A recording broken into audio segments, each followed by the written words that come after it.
A very warm and wonderful good afternoon to everybody present here.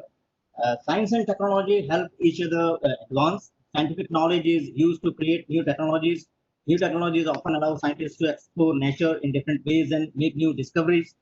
Science clearly plays an important role in informing policy on key issues such as climate change, biodiversity, ecosystem, production, and sustainable development.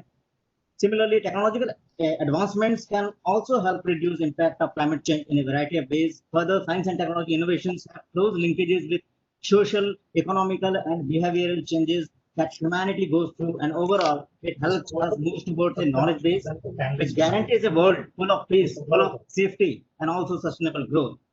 In the light of this philosophy, National Institute of Disaster Management has organized this Science and Technology Research Policy Practice Interface for climate risk management under the Climate Adaptive Planning for Resilience and Sustainability Development in Multi-Hazard Environment, that is Caprese, a DSP NIDM project towards promoting Prime Minister's Agenda 10 on disaster risk management, especially to take care of item 5, that is leveraging science and technology. To begin with our inaugural session, I now invite Professor Anil Kumar Gupta ji, who is Head of Department, ECDRM Division NIDM. He is also the project in charge of Caprese project to set the context of the entire program through his introductory talk. Professor Gupta. Thank you and a warm welcome on behalf of Government of India, National Institute of Disaster Management and partners, GIZ, IUCN, SEM, and other agencies who have joined technically in organizing this 3 days international technical deliberation. Sir MOS के यहाँ से phone आ रहा है, मैं एक बार मैं किसी को दे देता हूँ जी. I take this opportunity to welcome Honorable Minister for Health and Family Welfare and Science and Technology, Dr. Harshvardhan ji, as the chief guest of this function. Our guest of honor and keynote speaker, Professor Ashutosh Sharma sir, Secretary, Department of Science and Technology. Our guest of honor, Secretary, NDMA, Shri GVV Sharma sir. Our special guest, Shri Kamal Kishore ji, member NDMA. Our collaborator from GIZ Germany, India office, the project director of GIZ, Mr. Dr. Farhad Vania, and the advisor and head of SPLICE program, the strategic and large programs and climate change program under the Department of Science and Technology, Dr. Akhilesh Gupta, a number of international and national experts who have joined here as a resource person, and the luminary experts chairing the sessions and the panelists, and the participants all across the country, and some of the participants are from other countries also, who have the interest in the science and technology and the disaster risk management issues in India. I take this opportunity to welcome you all, and I take this opportunity to say a few lines about this program. The Caprese program, which is Climate Adaptive Planning for Resilience and Sustainability, is a project funded by Department of Science and Technology to NIDM, which is a part of the National Knowledge Mission on Climate Change under the National Action Plan on Climate Change. The program is basically aimed at using science and technology and environmental dimensions, and also the strategic issues associated with these, for utilizing their benefits to enhance and strengthen disaster risk reduction in the country. Under this, looking to the science and technology interface with policy and practice and taking the benefits to the ground level. This is one of the important objectives of this program, and therefore its convergence and synergy with the Honorable Prime Minister's Agenda 10 on disaster risk management. It's item 5, that is on leveraging science and technology. So this forum is of significant importance to all of us, that we have a gamut of experts to discuss on various dimensions of emerging issues in science and technology research, science and technology there, what kind of path breaking issues are emerging, what kind of issues are there within the institutional framework to utilize the benefits and taking it in the form of science communication, and also the emerging issues like nanotechnology, artificial intelligence, then green growth opportunities, green building technologies, and all these issues which are currently being discussed. So with this background, I welcome you all on behalf of the Caprese project of DST with NIDM, from NIDM, from Ministry of Home Affairs, NDMA, and all the organizers who are partnering to host this 3 days international conference. Over to you, Shri Ashish Pandaji. Thank you, Professor Gupta, for your introductory talk, to which you do the right speech of the program that is in the offering for the last 3 days. Thank you so much, sir. Now I request and invite the Executive Director of National Institute of Disaster Management, Major General Sri Manoj Kumar Bindalji, VSN, to kindly deliver his welcome address for the gathering for this program today. Thank you, Ashish Pandaji. I first of all welcome all the participants who have joined this program, and a special warm welcome to Honorable Dr. Harshvardhan, Minister for Science and Technology and Health and Family Welfare, for gracing this occasion and showing the commitment of the government towards fulfilling the PM's 10-point agenda for disaster risk reduction in its true sense. I also welcome Professor Ashutosh Sharma, who's Secretary of Department of Science and Technology, for continuously guiding us in all our projects.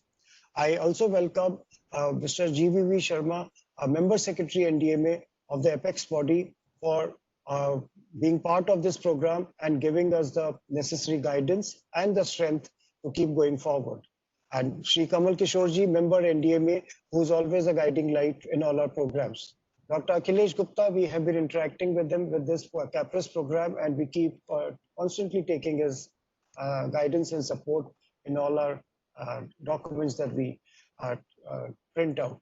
And Mr. Farhad Wania for collaborating with NIDM on this important issue, because it is very relevant. So with this welcome, I also congratulate Professor Anil Gupta and his entire team, which is the project team, for conducting this conference, which last year we conducted as a 3 days seminar.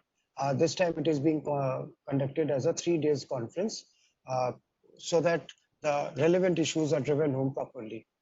We are all aware that disaster management is witnessing its turning point in the backdrop of Sendai Framework for Disaster Risk Reduction 2015 to 30. There has been a paradigm shift in disaster management from response and relief to prevention and mitigation centric approach. So it calls for a holistic framework of disaster resilience at different levels. Planning and implementing of disaster risk reduction requires mainstreaming pathways and appropriate tools. So this transition from Hugo Framework of Action, HFA, to Sendai Framework for DRR has brought in the core focus of achieving specific goals, integration of climate change adaptation, environment disaster linkages, and mainstreaming across various sectors of development. So while experiences of the Hugo Framework of Action period have to be tested further with appropriate improvements, policy planning and interventions have to be intensified at national, subnational, and local levels for enabling an environment of resilience building. India hosted its second Asian Ministerial Conference on Disaster Risk Reduction, called as AMCDRR, and first after the International Policy Environment of SFDRR, Paris Climate Agreement, and the Sustainable Development Goals in November 2016 at New Delhi, with participation of more than 4,500 experts, practitioners, and official delegates, including ministers across the Asia Pacific. In that, while inaugurating this 7th AMCDRR, Shri Narendra Modi ji, Honorable Prime Minister of India, highlighted a 10-point agenda roadmap on disaster risk management that concisely encompass issues, tools, and approaches to address almost all the critical challenges in achieving sustainable development objectives, focusing on local disaster management systems, academic capacity building, and harnessing technological advances. Interestingly, the PM's 10-point agenda enables synergies of Sendai Framework, Paris Climate Agreement, and Sustainable Development Goal.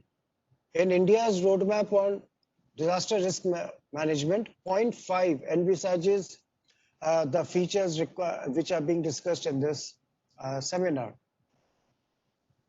In a disaster-prone country like India, it is important to ensure that people have rapid access to information and encourages preventive measures and enables quick response to protect lives and livelihoods.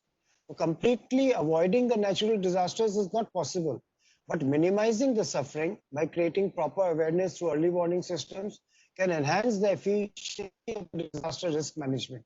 The use of technology may emerge as a key to planning sustainable and disaster resilience infrastructure and system. The technology plays a crucial role along with satellite-based geographical information. So, systems and computer simulations providing for disaster mapping, vulnerability assessment, and disaster response, as well as preparedness, are very essential. Effective actions, when combined with right forecasting and prompt warnings, can definitely avert large-scale damages and destructions occurring through natural disasters, particularly hydrometeorological disasters. Cyclone Phalen in Orissa is one of the successful examples, and Cyclone Fani, where timely forecasting by Government of India saved millions of lives. Internet-based tools are also gaining popularity in the disaster risk management efforts. In India, the India Disaster Response Network, IDRN, it is a nationwide electronic inventory of specialist and essential resources which are required for disaster response. The primary focus is to enable the decision makers to get details of readily available and updated information about equipment and human resources required to combat any emergency situation. So, climate change adaptation demands a successful science policy interface that can enhance the translation of climate scenarios to adaptation policies. However, experience shows it is difficult to implement this interface in practice, particularly at the regional and local scale. Therefore, there is a need to understand and analyze all of the interacting drivers and stressors and identify policies and practices that can simultaneously address more than one issue at a time. Keeping this in mind, this particular conference has been organized so that experts from various fields during these 3 days sessions will give insight into what are the challenges and what are the needs and what are the ways and means we can policy interventions we can put into practice so that the last mile connectivity is also ensured. With this, I once again welcome all the participants, and I again thank Dr. Harshvardhan for gracing this occasion. Over to you, Mr. Ashish Panda. Yeah. Thank you, Edie sir, for highlighting the need for holistic framework of planning and implementation in DRM, and why we should promote Honorable Prime Minister's 10-part agenda, that is roadmap of DRM, if we really want to mainstream the DRM in our developmental planning. Thank you, sir. May I now request Dr. Akhilesh Gupta ji, who is Advisor and Head Strategic and Large Programs DST, Government of India, who is heading the Climate Change Program of DST, coordinating 2 national missions on climate change under National Action Plan on Climate Change. He has published more than 185 research papers in many national and international journals and conference proceedings, and served as a member of the National Coordination Team which drafted India's National Action Plan on Climate Change in 2009. May I request you, sir, to kindly give your opening remarks for this program. Dr. Akhilesh Gupta. Thank you, Ashish. Very good afternoon to everybody. Respected Honorable Minister for Science and Technology, Earth Sciences and Health and Family Affairs, Dr. Harshvardhan ji, Professor Ashutosh Sharma, Shri G.V. Sharma ji, the Secretary NDMA, Dr. Kamal Kishore ji, and my friend Major General Vindal, all the subsequent attendees, and ladies and gentlemen. In fact, it's a very important consensus, part of the DST support. In fact, we have been supporting this initiative across the country with several leading institutions working in the capacity building program of climate change.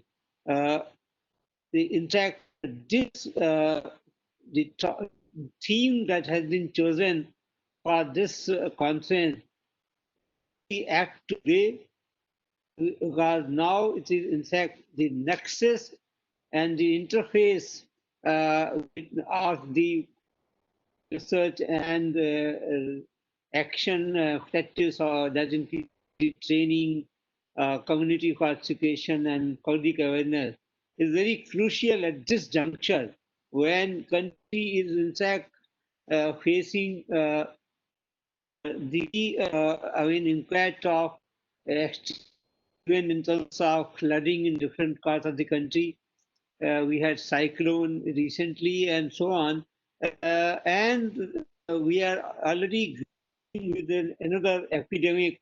So it is the disaster management work become very critical in such situation where you already have a kind of ongoing difficult situation.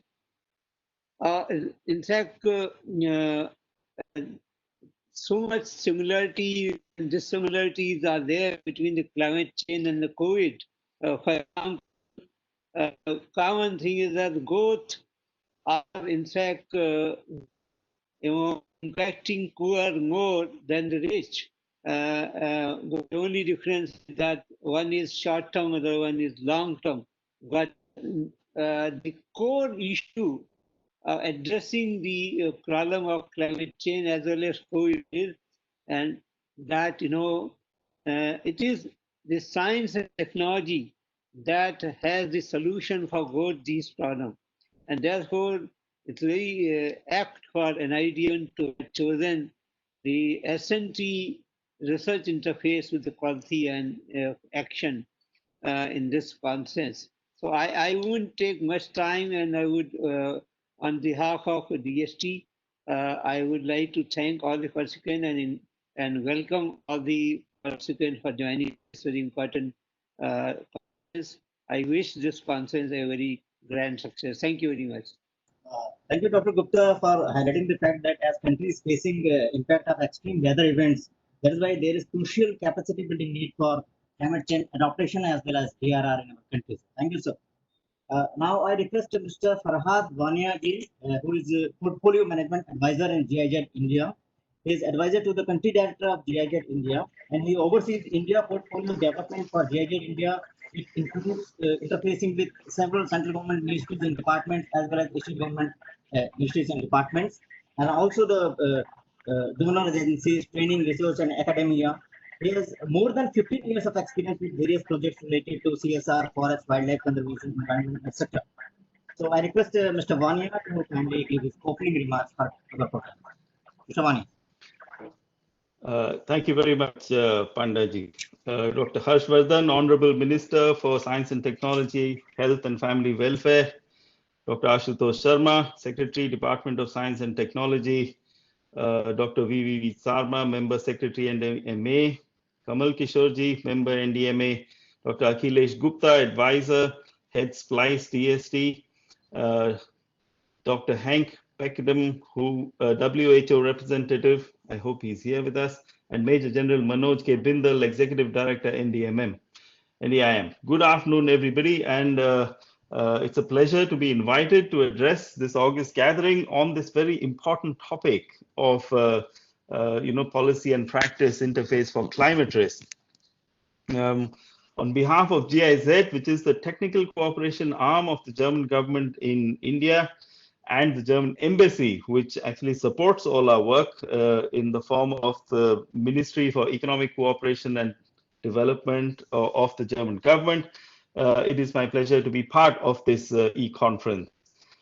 So India and Germany have had a long-standing cooperation in many different sectors. Just 2 years ago was 60 years of Indo-German development cooperation.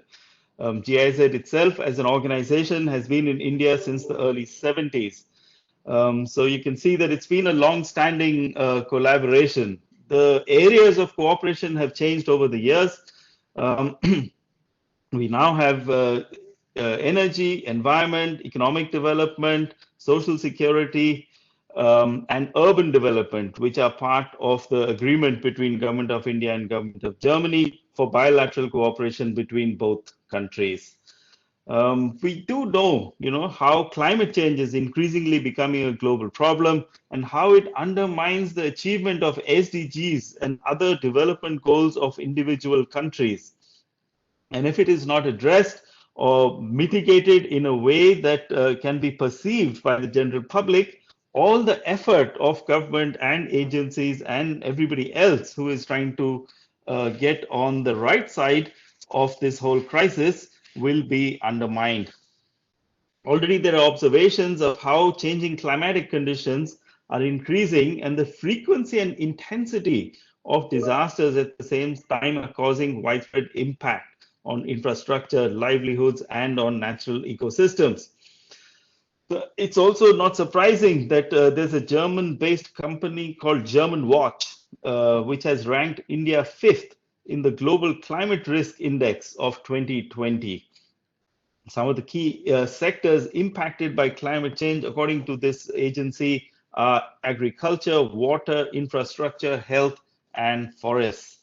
So internationally, there is an increasing recognition that adaptation and mitigation may not be enough to manage the impact of climate change, and climate science and the climate negotiations stress the urgent need to develop and implement effective climate risk assessment and management approaches in order to avert, minimize, and then finally address losses and damage to the people of our country.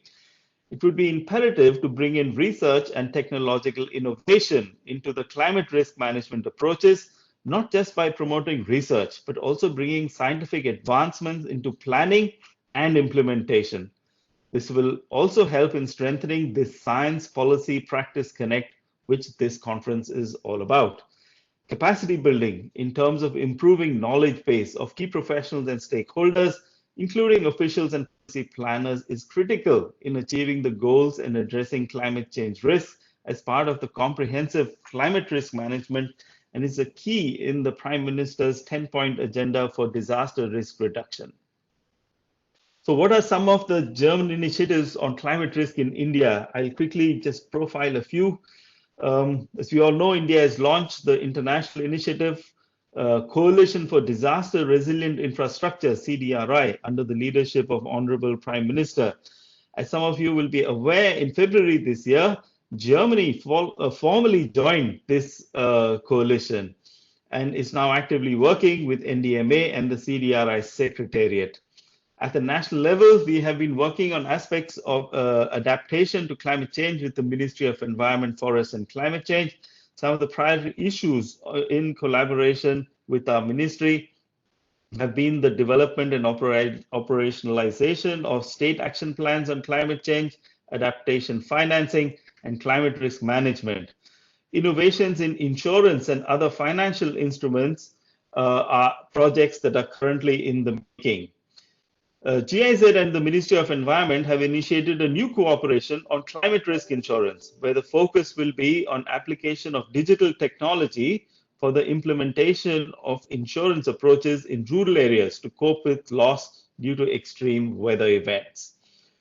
We also have a long-standing partnership with NIDM itself.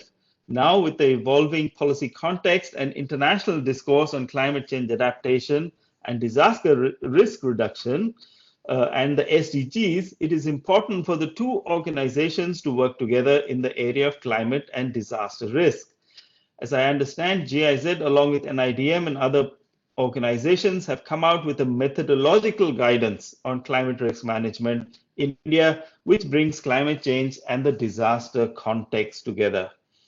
So I'm sure that the collaboration will help strengthen science and technology research, policy practice, and the interface for climate risk management, encompassing both disaster risk reduction and climate change adaptation.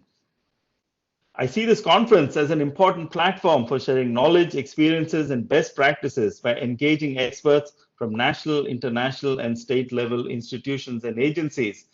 And from GIZ, I'd like to conclude by saying that you will always have our support in these topics, and that the German government, on whose behalf we work, we will definitely convey the message of this conference back to them.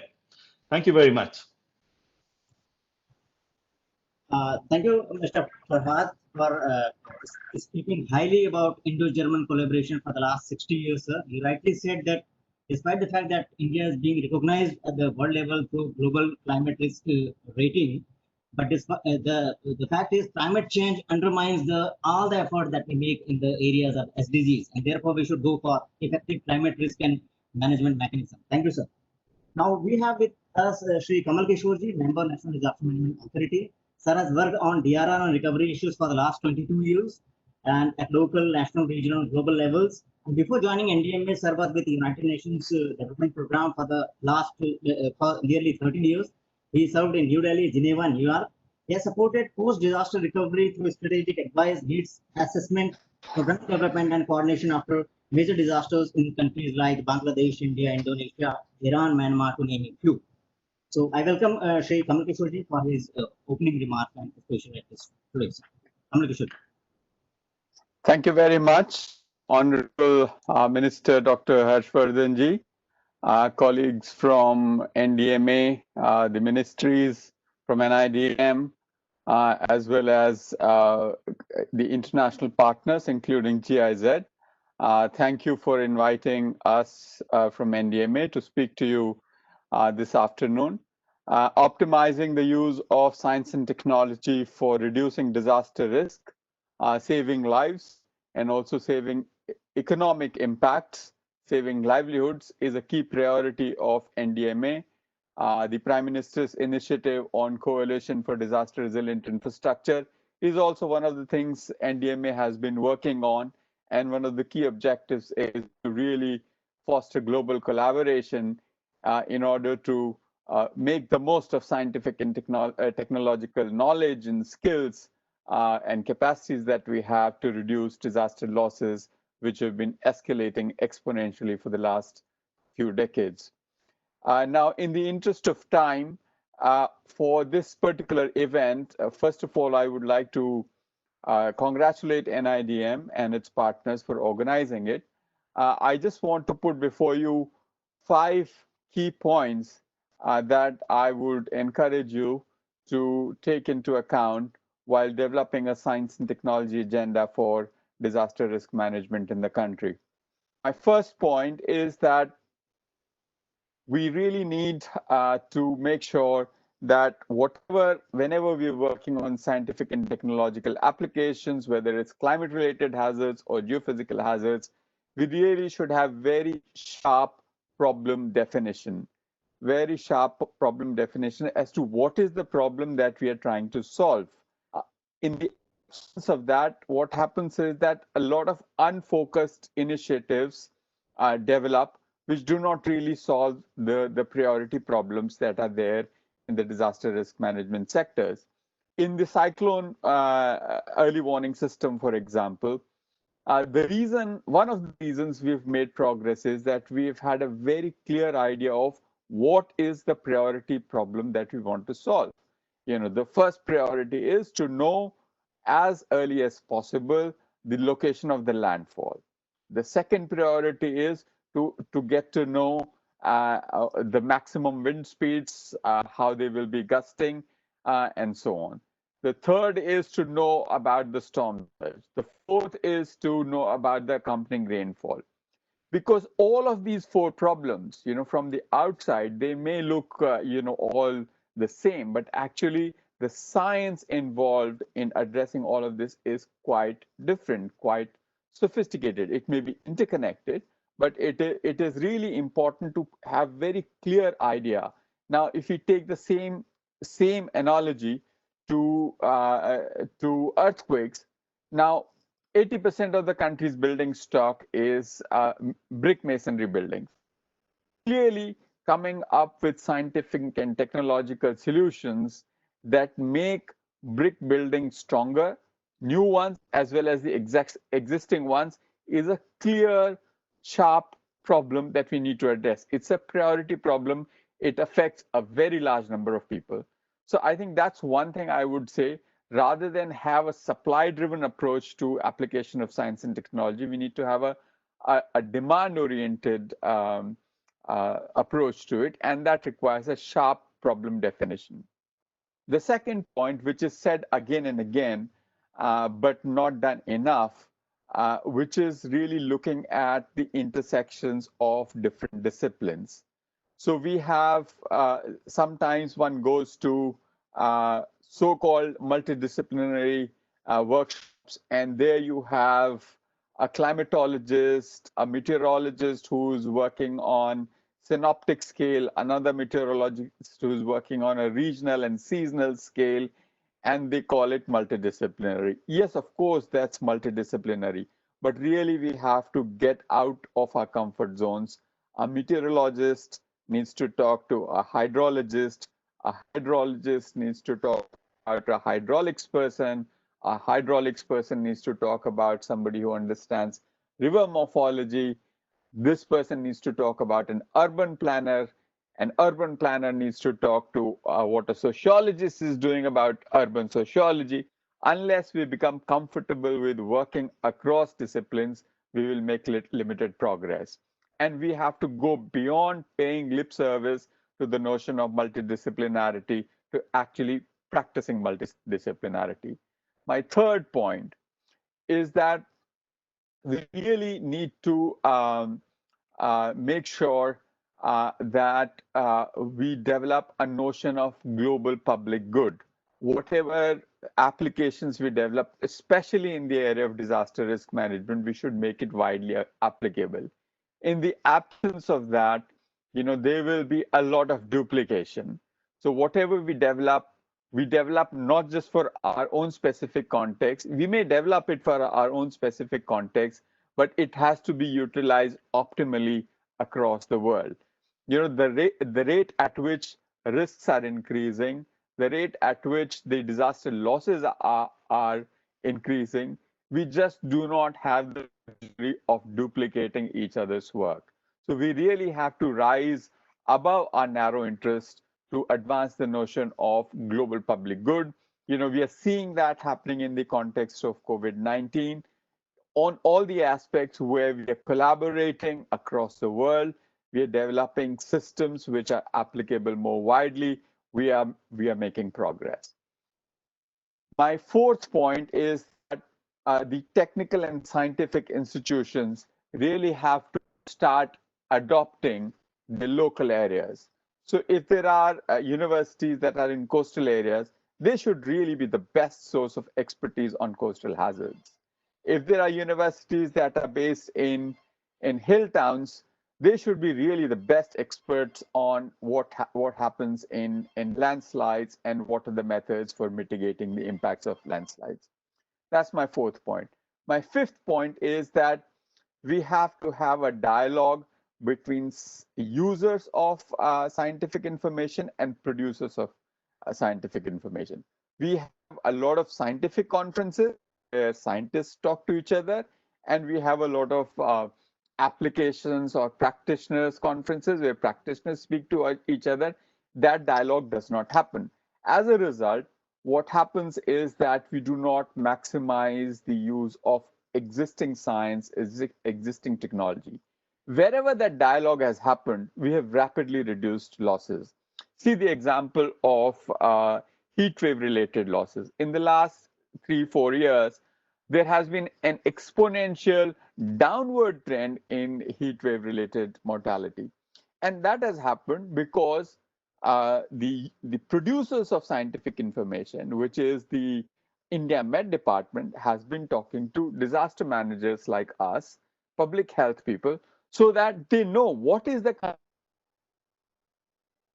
produce and what is it that the user wants. So we don't want, for example, a single day forecast. We want it in bands of 5 days because, when the heat stress accumulates over 5 days, then it begins to cause the impact. So much greater interaction between users and producers, platforms, fostering that conversation is what we need. So with these 5 points, I thank you very much for giving me the opportunity to share some ideas with you, and I look forward to engaging with you during the course of the afternoon. Thank you very much once again. Thank you, Kamal sir, for speaking about the three priority areas of NDMA and how this is closely linked with Honorable Prime Minister's 10-point agenda. We spoke about 5 key points with respect to bringing SNT agenda in our country for future. That includes sharp problem definition, intersection of disciplines, and global public good, technical and scientific institutions adopting local areas, and convergence between scientific conferences and application conferences, etc. Thank you so much, sir. Now we have with us Shri GVP Sharma, who is Member Secretary, National Disaster Management Authority. Sir is an Indian Administrative Service Officer of 1986 batch and has served as Collector and District Magistrate in the districts of Nayagarh and Jharsuguda in Odisha state. And sir was also Member Secretary to the task force constituted by the Government of India for review of disaster management in 2005. And sir has the experience of handling some of the sections of super cyclone of 1999 and also the floods of 2013 in Uttarakhand, Helene cyclone 2013, September 14 floods of Jammu and Kashmir, and also the Hudhud cyclone of 2014. I request Sharma sir to kindly address this gathering through his official address. Sharma. Dr. Honorable Minister for Health and Family Welfare, Earth Sciences and Science and Technology, Ashutosh Sharma, Mr. Farhad Wani, Mr. Kamal Kishore, Dr. Akhilesh Gupta, Major General Mr. Anil Gupta, and all the dignitaries present. I like to mention very briefly that use of science and technology in terms of hazard, vulnerability, risk analysis has been being talked for quite some time. But in terms of actual ground use, in terms of the nodal ministries coming up with specific hazard vulnerability assessments, risk assessments at the ground level, I think there is a lot of work to be done. And in this context, I would like to mention that Ministry of Environment, Forest and Climate Change is the nodal ministry for chemical disasters.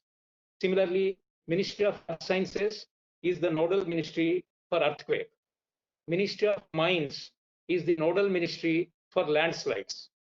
Even though these ministries are the nodal ministries, in terms of actual hand-holding, in terms of supporting the state governments, in terms of identifying either landslide specific areas, hazard-prone areas, and taking up specific mitigation measures, either structural mitigation or non-structural mitigation measures, I think that more work needs to be done in terms of outreach by the science and technology institutions. As good academic institutions, as scientific institutions, they are great.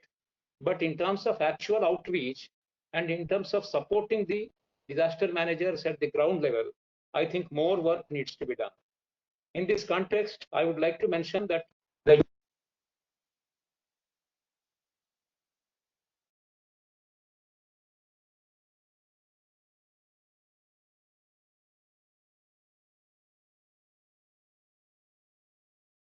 soon the mitigation fund guidelines will come into force, and we hope that these funds will make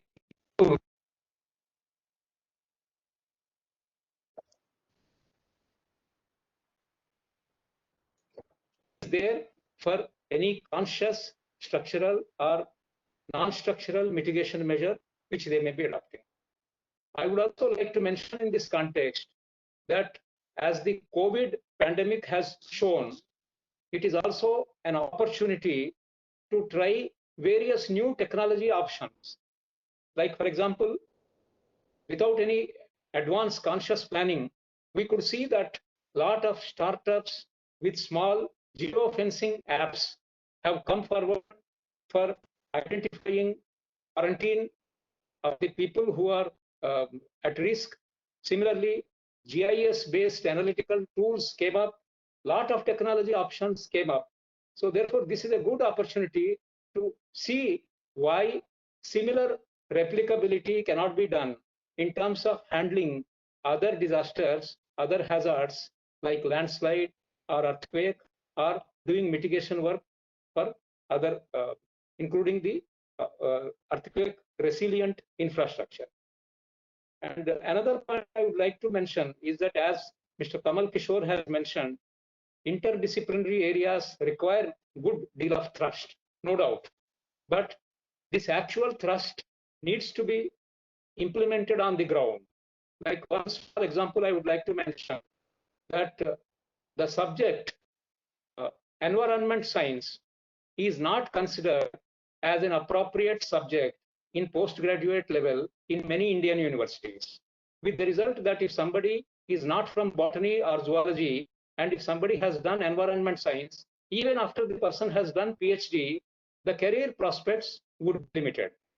We hope that with the formation of the National Higher Education Council and the new policy thrust areas, these kind of bottlenecks are removed and more innovativeness and more flexibility will come to the higher education sector, so that the research and development organizations will work hand in hand with the disaster managers. And in this context, before concluding, I would like to mention that, as all of you are aware, the period from 2015 to 2030 is very important in terms of three global frameworks, whether it is UNFCCC or the Sustainable Development Goals or the Sendai framework. There are common areas where a lot of work needs to be done by different agencies, because as all of us are aware that there have been solid evidence to indicate that both in terms of intensity as well as frequency, the hydrometeorological disasters are increasing globally. So therefore, there is no denying the fact that urgent and concerted measures are required for taking up mitigation in a very systematic manner. I hope that these 3-day deliberations will offer opportunities for adequate brainstorming and taking these ideas forward. I thank NIDM for having given me this opportunity. Thank you. Thank you, Sarmaji, for highlighting the fact that hazard vulnerability risk analysis at ground level is the need of the hour, that academia and scientific organizations should go for actual outreach and support the disaster managers at the ground level. And as COVID-19 has shown several new technologies, so why this can't be done in the area of DRM? And the higher education in the field of environmental science, it should convert to job finding as well. Thank you, sir. Now we have Professor Ashutosh Sharma, Secretary, Department of Science and Technology. I request sir for his keynote address. Professor Sharma is currently holding the key position of Secretary, Department of Science and Technology. Sir has BTech degree from IIT Kanpur, Masters from Pennsylvania State University, and also PhD from Buffalo State University. And his research contributions include interdisciplinary measures spanning a wide range of nanotechnology. Sir is elected fellow of the Indian National Science Academy, the Indian National Academy of Engineering, also the World Academy of Sciences, and the Asia Pacific Academy of Materials. Ashutosh Sharma. Good afternoon, namaskar to everybody. Today we are discussing an extraordinarily important subject on climate risk management, the climate change and how to manage that. And I'm very happy that the National Institute of Disaster Management together with DST is looking at it and have put together a very compelling team of experts who are going to deliberate on these issues. And it's really delightful that Honorable Minister Dr. Harshvardhan has been able to join us. Indeed, my previous speaker, Shri Kamal Kishore, was talking about multidisciplinarity. Our minister is in fact an example of that. So he has deep insights into science and technology, health, earth sciences, and indeed also in environment and forest and climate change. So that this is a great convergence of so many different disciplines of knowledge, which all relate to this particular conference that we have gathered for. Our previous speaker, Shri GVV Sharma, Kamal Kishore, my colleague Akhilesh Gupta, Major General Manoj Bindal, and of course Professor Anil Gupta and everybody who assembled here, all the distinguished speakers, scientists who would participate in these discussions. This is going to be a great conference. We have a lot of expectations of concrete outcomes from this conference. So let it not be only an academic activity, as was also pointed out by Shri Kamal Kishore. In fact, when I was hearing him, when I listened to him, it occurred to me that we have had these discussions before together, or maybe I've listened to him before, or he listened to me before, because I had maybe very similar agenda. I totally reflect, I totally agree with the points, the 5 points that he put together. So let me just say that look, this thing is of great importance, great importance. It's a little bit like slow cooking, so we don't recognize the problem until it's right there. And of course, how disasters are related to climate, I think that link is becoming very clear. So every little change in the average temperature would lead to higher frequency of extreme events. And so some of that we see happen. It's no longer sufficient to only talk about mitigation and adaptation. So we also have to talk about preparedness. We have to talk about management, if you would. And the theme of the conference, which is research, policy, practice interface, is very important because really there are two strong pillars of addressing any problem. These two strong pillars are science and technology and implementable policy, practicable policy, if you would. So if we had a combination of these two, then that would go a long way in addressing the issues related to climate change, the risk management, and so on. Thinking about the policy, Department of Science and Technology is in the middle of formulating a new policy on science, technology, and innovation 2020. And in fact, that policy, an overarching principle of that policy is that how do we get knowledge creators and knowledge consumers to work together? This was a point that was discussed by Kamal Kishorji, and I totally agree.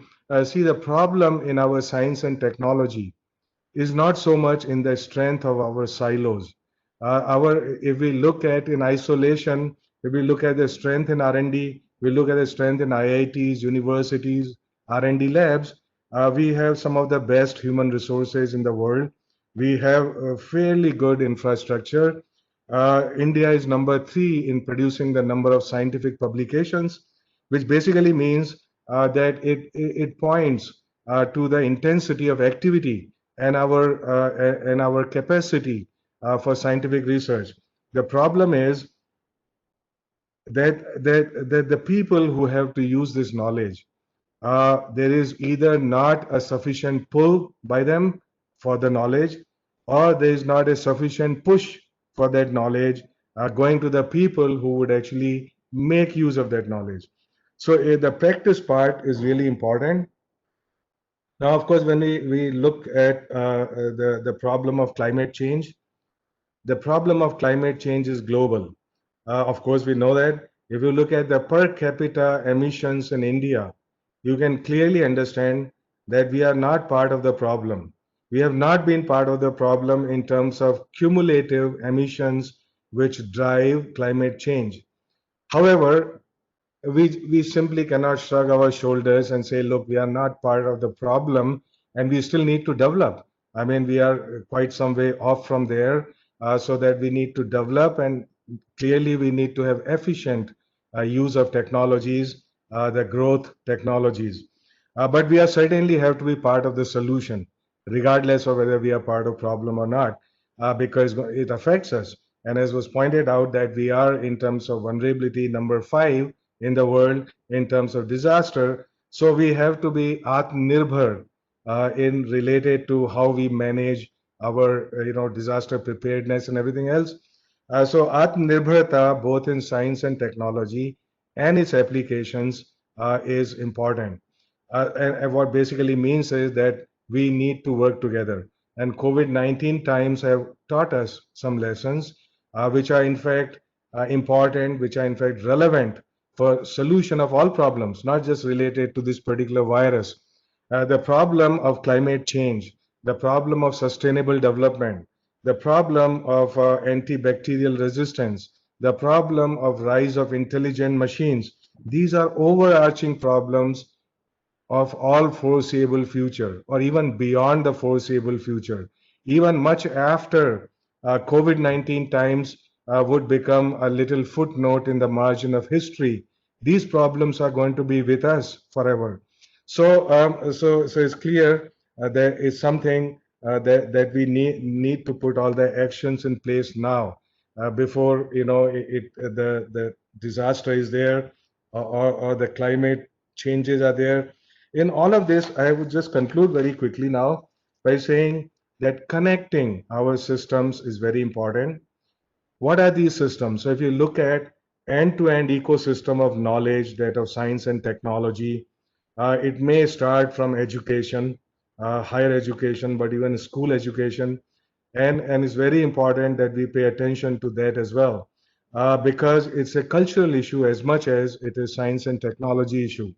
For example, the two missions that DST drives in the area of climate change, their major emphasis on disseminating information, relevant information, understandable information for people who live in Himalayan regions, for example, which is a very fragile, very delicate part of ecosystem. So it is through community participation and adapting the technology solutions, adapting the cultural and behavioral changes which are required, which is part of the solution. So we're looking at this ecosystem of knowledge, starting from education, going to R&D, basic, applied, developing technologies, developing relevant technologies, developing human resources, developing startups and innovation. Innovation basically means that we make use of the knowledge to generate socio-economic opportunities. So to use that knowledge is innovation, and that's there. And then linking with the industry, linking with the line ministries, all of that, linking with the market, linking with the society at large. So this is our entire end-to-end knowledge ecosystem, in which there are two different entities that operate together, the knowledge creators and knowledge consumers. And indeed, for them to work together is extremely important. Now, I'll just give you an example. Whole lot of science and technology that one develops, it may be fantastic science and technology, but we don't know the purpose of it. The purpose and the direction has to come from the knowledge consumers. So this may be line ministries, this would be innovators, this would be startups, this would be industry, this would be MSMEs, what have you. So we must understand that each one of us plays a huge role in making this enterprise successful. And so while we may keep flagging the weaknesses of our R&D and so on, we would be barking up the wrong tree, because our major weakness lies not in R&D, but its direction and relevance, which has to come from outside the R&D system. And so our ministry, if they knew, for example, what they need in 2 years from now, 5 years from now in terms of technology, then I'm sure that our scientists would be able to meet and beat the requirements and the needs of those technologies. So like I said, I want to conclude now, and I note the themes of the conference, which are indeed very compelling themes. S&T policy in Indian context of present and future. Like I said, a very comprehensive science, technology, and innovation policy is in offering, with consultations with the widest stakeholder base. And it would cover end-to-end ecosystem and how to connect different compartments of this knowledge ecosystem. There is a thing on path-breaking research needs. Just to tell you, there was a mention about artificial intelligence and so on. Sensors are important, Internet of Things are important, cyber physical systems are important, digital systems, all of that. And I just want to share with you that DST launched ambitious national mission last year. It's called Cyber Physical Systems, at an investment of 3,600 crores. And the whole idea is that in this mission, there are three stakeholders, equal stakeholders: industry, line ministries, and academia and R&D.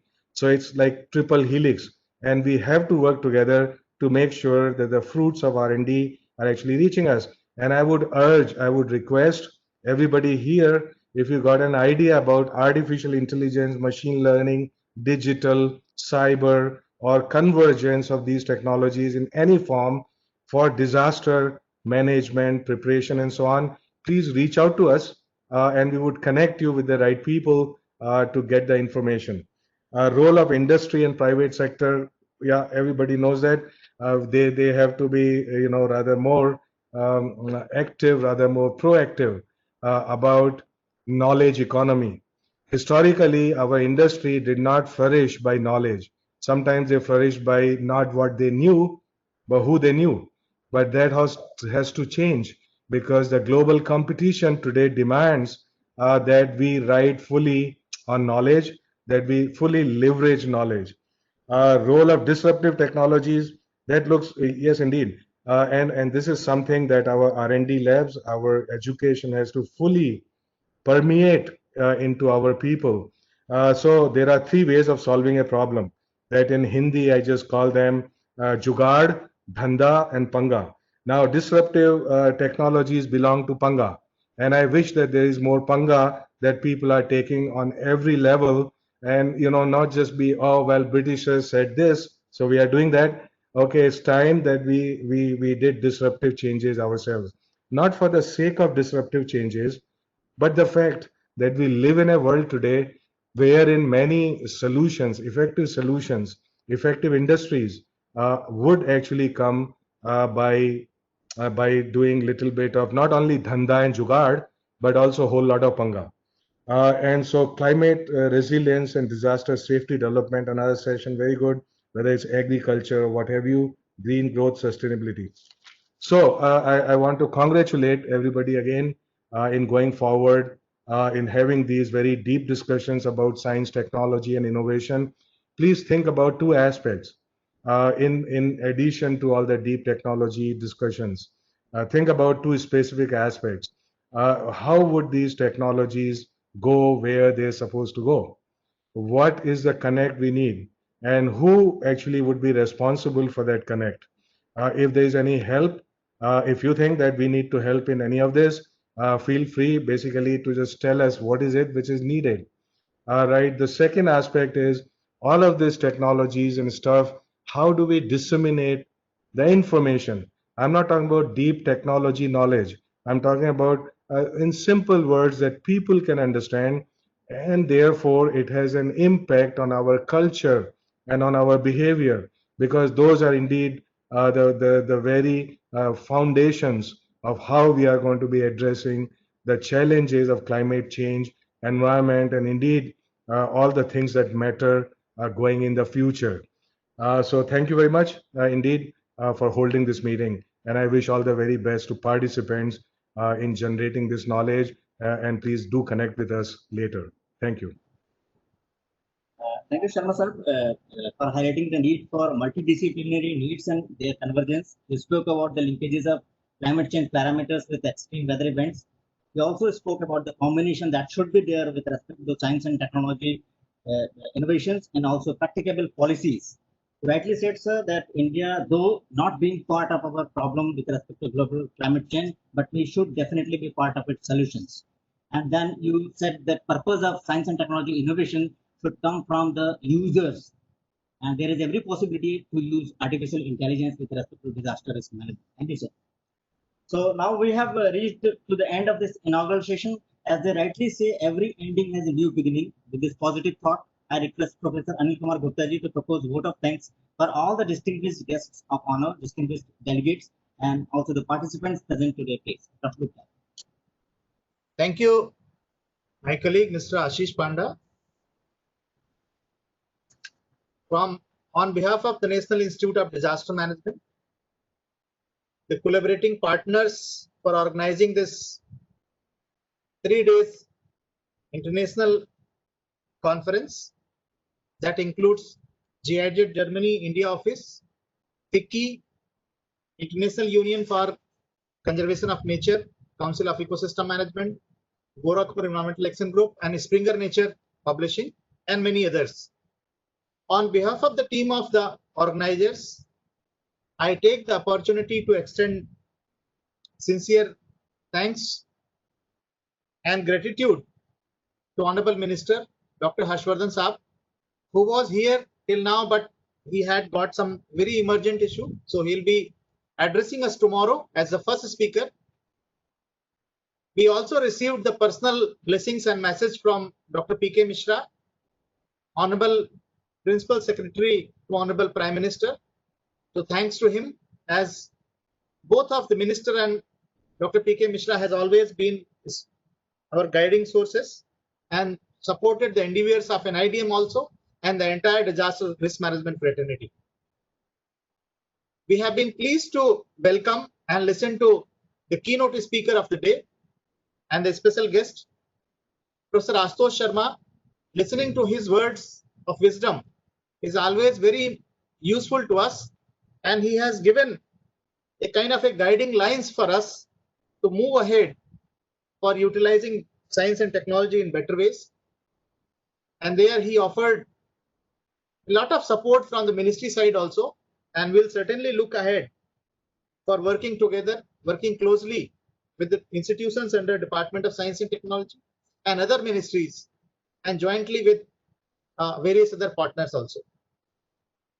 I would like to extend sincere thanks to Shri GVV Sharma sir, Secretary, National Disaster Management Authority, who has always been very supportive and always been guiding. I had the opportunity to work with him earlier also. He has been with Ministry of Home Affairs in Disaster Management Division also. And he has been taking very keen interest in all the dimensions of disaster management related planning issues and disaster management related knowledge dissemination, and especially institutionalizing the knowledge fraternity into the mainframe. Thank you, sir, for gracing this occasion and enlightening us with your words of wisdom. Shri Kamal Kishore ji, his 5 points are really very, very important. And as he is also leading the coalition of disaster resilient infrastructure, his deliberation has been very important for us, because when it comes to resilient infrastructure, whether it is we have to talk of resilience against disasters or resilience against the climate risk, many things go hand in hand, and science and technology plays a key role in disaster resilience. But he also highlighted that the science and technology has to join hands with other dimensions of knowledge, other disciplines, including the humanities and social sciences as well. Thank you, sir, for highlighting these issues of guidelines for us. Dr. Farhad Wania, from Project Director of GIZ and in charge of India, your deliberations highlighting the cooperation that we had in the past are very important, which also set the background of our future strategies. We have been working GIZ and NIDM and other institutions together on various aspects of climate resilience and disaster management. For over more than a decade, we have been collaborating on various strategic and scientific programs. And currently also, we are working on many fronts. GIZ India office is one of the biggest office, our biggest outfit of GIZ outside Germany. And the cooperation of Government of Germany with India is very, very strategically and scientifically important for both the countries. And we are working together. So it has been a great opportunity to listen to your words. Dr. Akhilesh Gupta is an advisor of Department of Science and Technology. He has been also the Secretary of the Universities Grants Commission. Dr. Akhilesh Gupta, who is the head of strategic and large programs in DST and also the head of climate change program, has always been supportive to the endeavors of NIDM. For more than 15 years, he has been regularly supporting us in all the possible ways in our academic and training activities also, and also in our research activities and publication activities also. His guidance in implementing this project of climate adaptive planning is very, very important, and we are learning a lot from him. So thank you, sir, for guiding us as the chairperson of the organizing committee of this conference. Very importantly, Major General Manoj Kumar Bindal, who is the leader of our entire team from NIDM, our executive director, his all support and all guidance for going ahead with this with the concept to implementation of this conference, because this period still is not a normal period. And then we decided to hold this strategic conference over the online mode on Cisco WebEx. He extended all supports from IT and other things, and also guided to organize the sessions in most effective ways, and to have the best experts coming in to deliberate upon the key issues. So thank you, Executive Director NIDM, for all supports. Chairpersons, as you if you look at the agenda, you'll find that all the chairpersons and panelists and facilitators are the luminaries in their field in top level institutions within the country and also outside the country on various aspects of science and technology, various aspects of knowledge management, and various aspects of climate resilience and disaster risk reduction. We are very happy to have you all, the experts on board, for gracing various technical sessions. We are thankful to the partners for joining the team in organizing this program. We are also thankful to the participants who are coming from various parts of the country, and some of the participants are from outside the country also, who have interest in the science and technology development in the country and also disaster risk reduction in the country, in India. We are also thankful to our colleagues from various projects under the Caprese, which is supported by the Department of Science and Technology, Health Resilience and Capacity Building, which is supported by the WHO. There is a project on crisis management on water contamination emergency, supported by Ministry of Environment and Central Pollution Control Board, and a project on a National Agriculture Disaster Management Plan, supported by the Ministry of Agriculture and Farmers Welfare.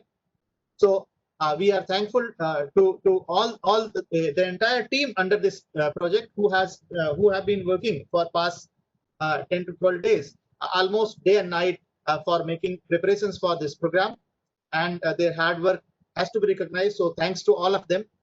Thanks to the entire NIDM team, NIDM's IT team, computer cell, administration, and all the staff for making this possible during this little kind of a new normal situations also.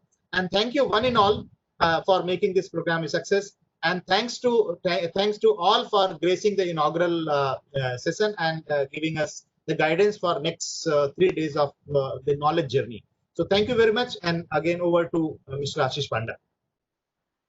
Thank you, Professor Gupta. I think there is a gap of 5 minutes probably to begin the next session, sir. You can inform the August day.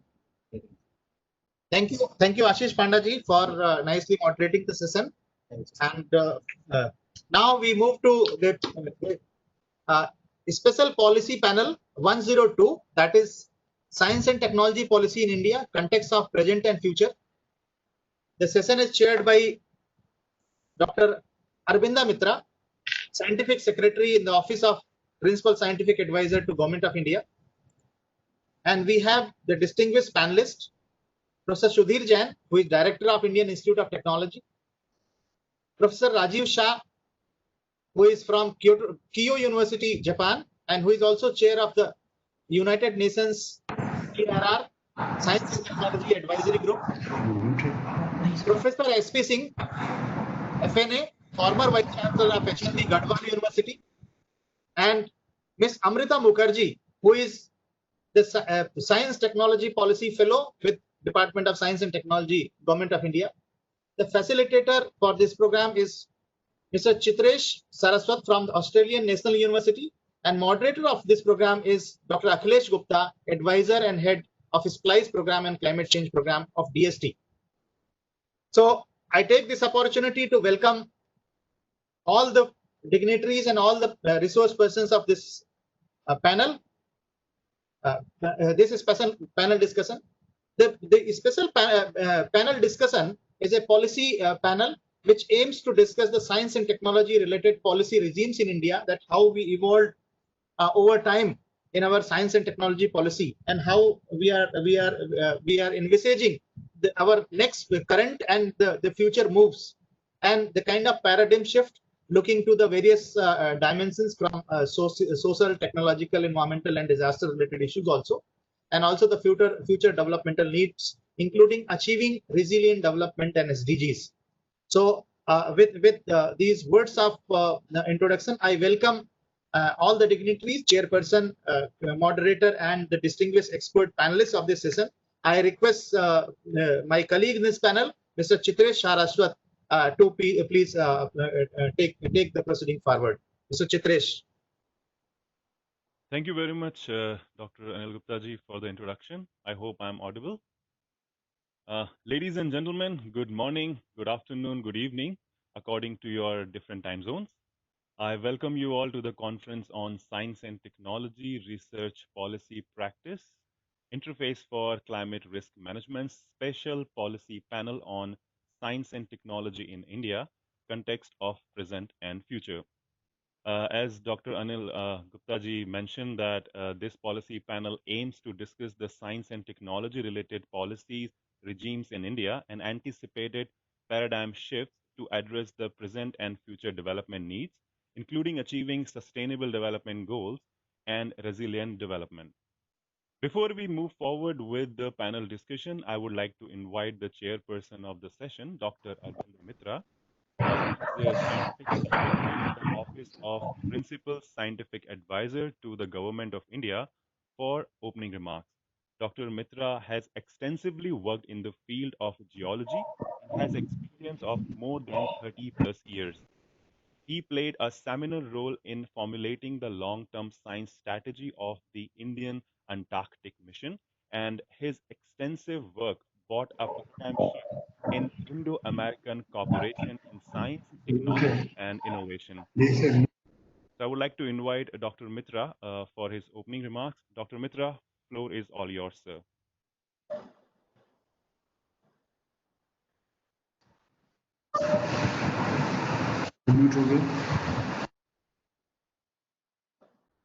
Thank you very much. Thank you indeed, Chitresh, for the introduction. And let me also thank Professor Gupta and colleagues at NIDM for giving me this opportunity to chair this panel, which has, of course, a very erudite list of panelists who would follow me.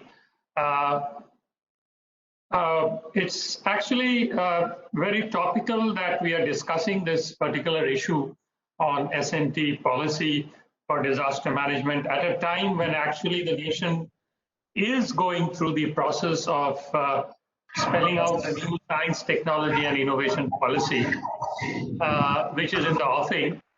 My colleague,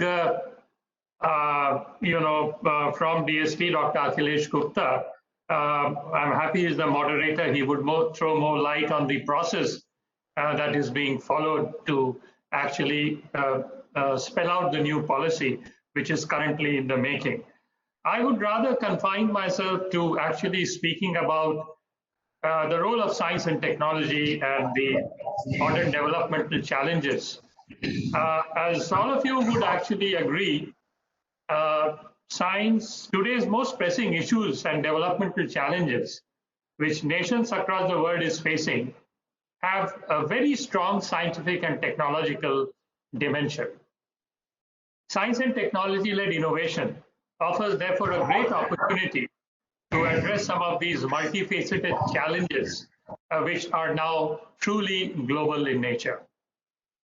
S&T is now recognized as a driver and pillar of growth across sectors, covering agriculture, food processing, communication, education, energy, health, and the pandemic did really show that water, transport, manufacturing, pollution, disaster management, and you name it.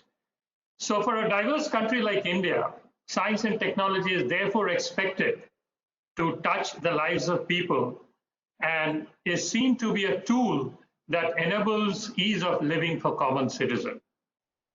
Evidently, therefore, today, the span of science and technology policy making and interventions, both in its breadth and depth, has become increasingly complex to be able to address the national needs and aspirations by being inclusive in the national context, and at the same time also meet the international obligations as a responsible state actor. S&T today, therefore, plays a very pervasive role, cutting across sectoral domains, which I just explained.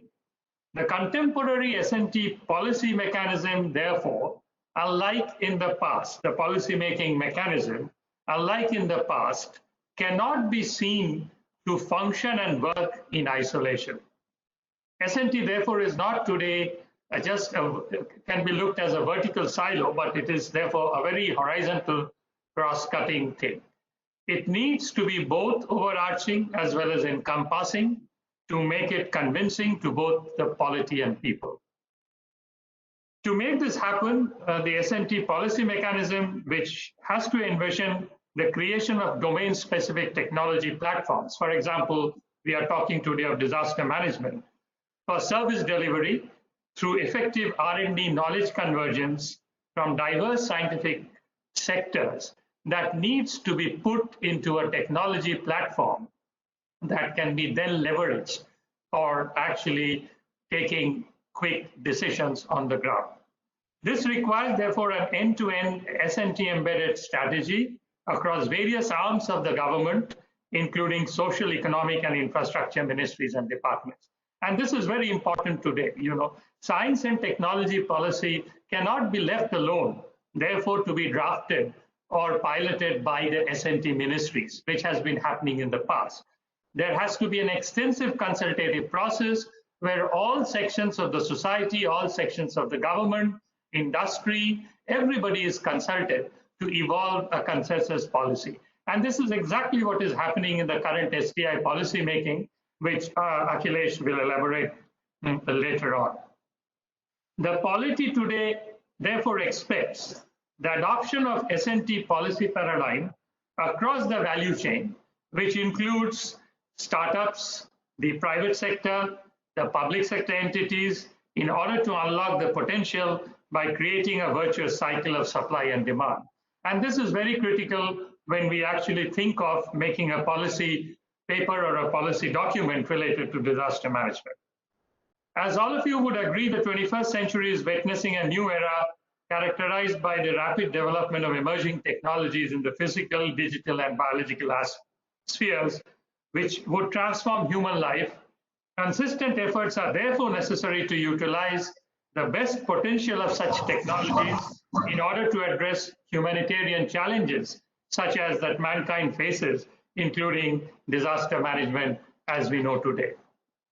In this context, as Sitesh just now referred to, Chitresh just now referred to, the importance of science, technology, and innovation in achieving the 2030 Agenda for UN Sustainable Goal, SDG, to which most nations, including India, are committed, throws open a new window of opportunity also internationally for countries to develop pathways for integrating STI interventions to strengthen their efforts towards economic and social development, as well as for achieving the SDGs and build a synergy between the both. All of you are aware that the Global Coalition for Disaster Resilient Infrastructure, CDRI, was announced by Prime Minister Modi at the UN Climate Action Summit in New York last year. The CDRI is an example of international partnership piloted by India in consultation with 35 countries that will support developed and developing nations to build climate and disaster resilient infrastructure required to face the vagaries of climate change. Established as a platform for generating and exchanging knowledge, CDRI will conduct country-specific and global activities. It will provide member countries technical support and capacity development, research and knowledge management, and advocacy and partnership towards risk identification and assessment, urban risk and planning, disaster risk management. Within 2 to 3 years, the coalition aims to have a threefold impact of achieving considerable changes in member countries' policy framework. Therefore, and also the future infrastructure investments and high reduction in economic losses from climate-related events and natural disasters across sector. We can, through this international coalition, mitigate earthquake, tsunami, flood, and storm impact by ensuring that affordable housing, school, health facilities, public utilities are built in line with robust standards required to survive any natural or man-made disaster. This framework needs to be developed and led by India through an international consultative process. So this is a very important challenge which India as a country has to play a role in leaders as the CDRI, within the CDRI country, to create policy frameworks that would enable this to happen. Now, as far as I see the whole, policy that we need to develop related to disaster management has to be inclusive with people at the center. And therefore, the disaster management policy paradigm has to be very encompassing and holistic. And I broadly see that it can be broken into two aspects. One is the backbone. And what is the backbone to this policy? A robust data generation system is very, very critical for disaster management, and use the data for real-time modeling and prediction, which currently I think is not still adequate in the country. So this is what I call the research and development part of it, the knowledge creation and then the knowledge dissemination.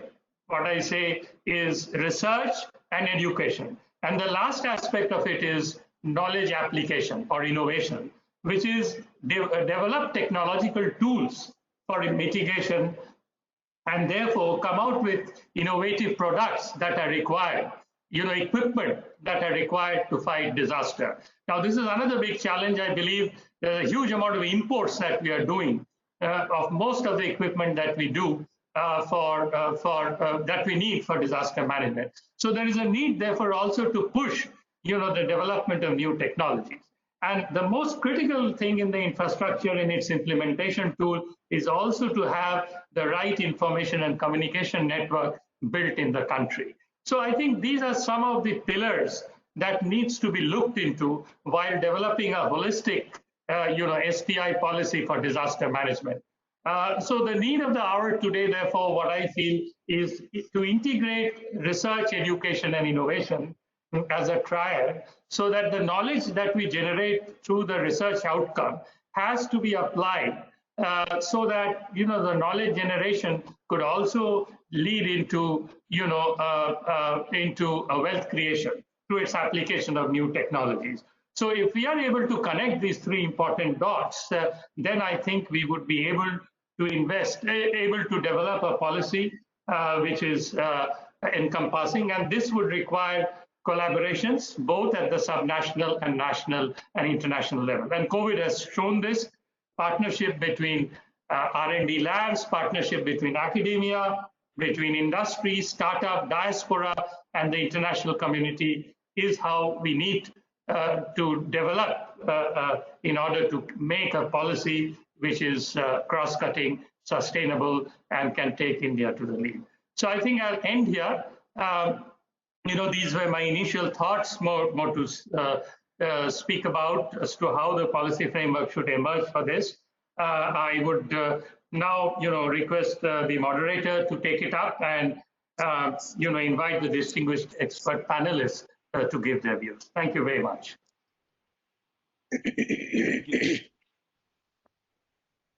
Thank you, Dr. Mitra, for your insightful remarks. And yes, we all agree with that. Science and technology policies cannot be envisioned or work in isolation. And the end-to-end science and technology policies needs an holistic view. And the explanation of CDRI as an international partnership to develop climate-resilient infrastructure is very insightful for our audience. And you correctly identify the research gap of data generation for disaster management and how to achieve those gaps through policies.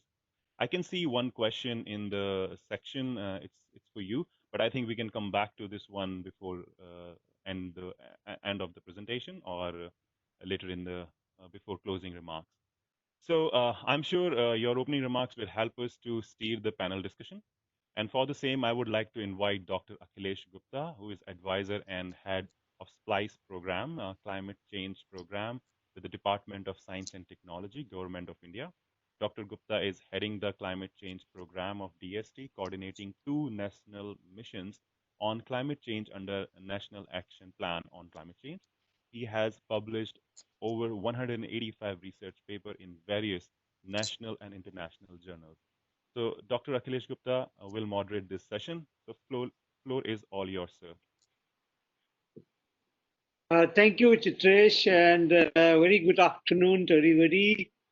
Dr. Arvind Raj, Chairman, the panelists, Professor Sudhir Jain, Dr. Rajit Shah, S.P. Singh, Amrita, the office.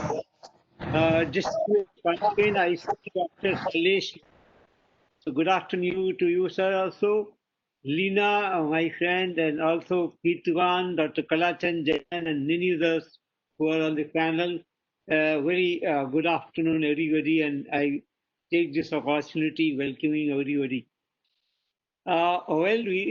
Before we start the panel, a few points that I need to mention. As you know, that in India is now, in fact, formulating a science and technology innovation policy, encompassing all the subject areas and the discipline that we can think of. In fact, this is for the first time that the call has been totally, bottom up, centralized, inclusive knowledge supported. We are trying to reach out to every citizen in this country, not just scientists, but everybody. All previous policies were, either thought driven or written by the scientists or the scientists. I think as Dr. Mitra mentioned that this is the first time that we are formulating a policy not by the scientists alone and not for the scientists alone. That's a big difference. As I said, a lot many institutions and subject areas have been addressed, in, of course, disaster management and climate change. I would talk about the two big themes that policy has been addressing. Would like to come up in the context of disaster management, which is relevant here, and also in the difference to the capacity building. That is, generally, first of all, I would say that the capacity building exercise in the country is always being taken as vertical. Every institution, अरे 4 लोगों को आप training दिला दो. But training is not, in fact, when NDMA came in 2005, the slogan that we brought is that, the disaster should be mainstream with all actions in the government. Everything should be mainstreaming of the. But, the one issue that remains, unaddressed, in this whole thing, is that training is considered as a very, been taken very lightly. Some of the people, they just join the training for the sake of completion of some certain thing. But I think through this policy, we are addressing this issue very differently. So instead of making training as vertical, we are proposing to bring out training as horizontal, so that it gets mainstream to every activity, every institutional activity of the country. This is one major thinking mindset issue that we have. Second very important thing, that is the institutional mechanism in the country in the area of capacity building has been very limited. Again, there are some institutions which carry out a capacity building program, and I must mention here that we had Professor Vinod Sharma as chairman of a thematic group, which has in fact given a very powerful recommendation that India should come out with a capacity building, a national authority on capacity building. And this is a powerful recommendation that the centralized mechanism to address the in a holistic way, not just disaster management, but overall custody will leave the country. Today's theme, what we are going to discuss is more to do with the disaster management. I would like to mention another thing. Generally, that the research, policy, and practice linkages are weak in the country, and this is a very important theme that has been brought here.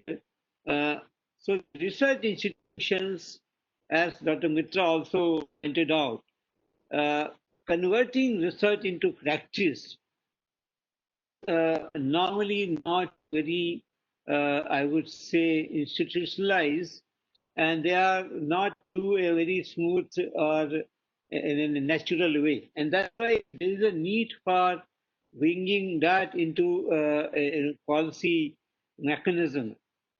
Even funding systems are, differently kind of operated in the country. See, since we being from the government, we know that normally the support that we provide for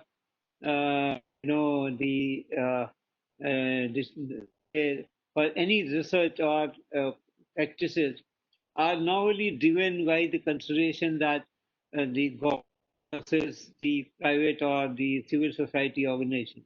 I think there is a need again for a policy to look at all these entities with the same kind of, equal treatment should be given to all. So this is another area.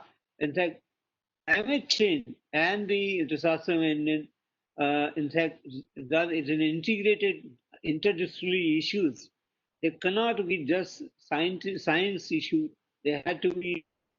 There are a large social issues are connected to this, and that's why they need to be seen in a different perspective, even while funding these program of project. So I think I wouldn't go much into detail of the whole thing. Let's hear the panelists one by one. So may I now, in fact, request the panelists one by one. So I'm first inviting Professor Sudhir Jain, Director of IIT Gandhinagar, to share his thought on this issue. Professor Jain. Good afternoon, everybody. Thank you for organizing this wonderful conference and an opportunity to share some of my thoughts. We are really talking about disaster management, climate change, science, and technology. These are the keywords that I'm seeing for this conference. But to my mind, the science and technology policy cannot be looked at in isolation only for climate change or disaster management, but it has to be seen holistically.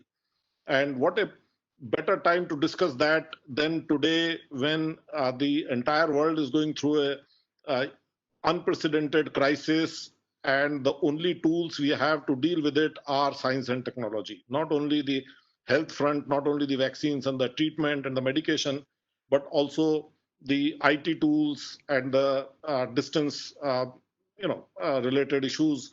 For example, this very conference we are doing using the IT tools. So I don't think there could be a better time than today to see the importance of science and technology in the society. But I think my favorite concern for last many years has been, even before this pandemic, that we need to appreciate in India that just like the East India Company colonized us so many years back, because they had better technology, because they were better prepared. I had always been concerned for last about 10 or 15 years that we in India are in a risk of being colonized economically, and if it is economical colonization otherwise, because imagine all of us giving lots of money for buying an Apple cell phone, an Apple laptop, an Apple iPad, or whatever devices. Imagine we spending a lot of money on various tools and various technologies that are being developed outside India, that are being managed from outside India, and we becoming the the user. It is like the way in good old days the British took the cotton from India and then brought the finished cloth back to India. Today, we are in a somewhat similar situation where some of our best brains move over to other countries and then we import the technologies. So this is something that we need to see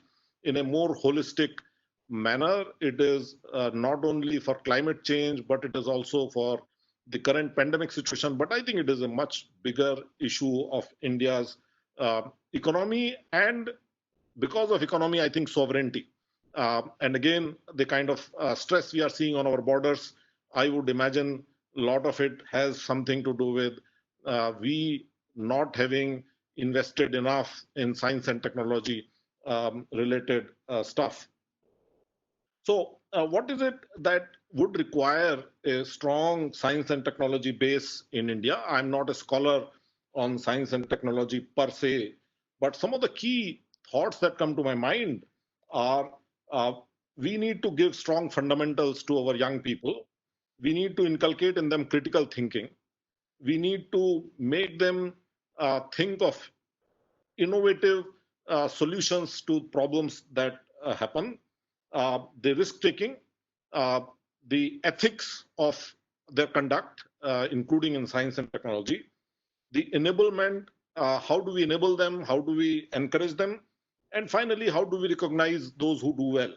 These are some of the key elements that come to my mind. And which are the main stakeholders, which are the main key players in this space? The schools and the universities to start with, R&D laboratories, the government laboratories, the private sector laboratories, the industry, public sector companies, private sector companies, and the government. In government, again, there are social sectors. For example, the armed forces would be the social sectors, and armed forces could be the major beneficiaries of a strong science and technology policy, science and technology culture that this country can have, and as well as the enabler and the funding agency, the government as a funding agency. So I think we need to look at it in a whole space. We can't look at it as science and technology policy only for the climate change and disaster management. When you look at the state of our universities, about which I'm a little bit more familiar with, I would dare to say that there's much to be concerned about. We have some fantastic colleges, fantastic universities, fantastic schools, and in a country of 130 crore people, we produce some really outstanding scientists and engineers and others, but that's too few for a country of our size. We are really not making good use of the human resource that we have, and we feel too good about too few of our top quality institutions. And the universities that are being supported through the school system and the school system that is being supported through the society, I think we need to do some sort of an introspection and see, are we going to build a strong science and technology in this country on top of a relatively weak school system, on top of a relatively weak university system? What do I expect from my universities? What do I see a university providing? I expect universities to provide a trust, a ethical environment where people learn to trust, where the university is run based on trust, where people are empowered. Because how are you going to expect somebody graduating from the university to take on the responsibilities if, as a student in the university, he was not empowered? We would expect universities to innovate, which means if there is a problem, to find a solution to it. They would not only teach problem solving to the students, but the university itself will be a problem solving entity. And my fear is that we are running our universities too much based on manuals, too much based on circulars, too much based on letters, too much based on policies. The university administrators are expected to follow the letter and the spirit of the circulars rather than finding solutions to the problems that they have. The leadership, ultimately, I think it all boils down to leadership. And of course, the new education policy is a great time to talk about those things. Some of the fantastic ideas that new education policy has, interdisciplinarity or flexibility in curriculum.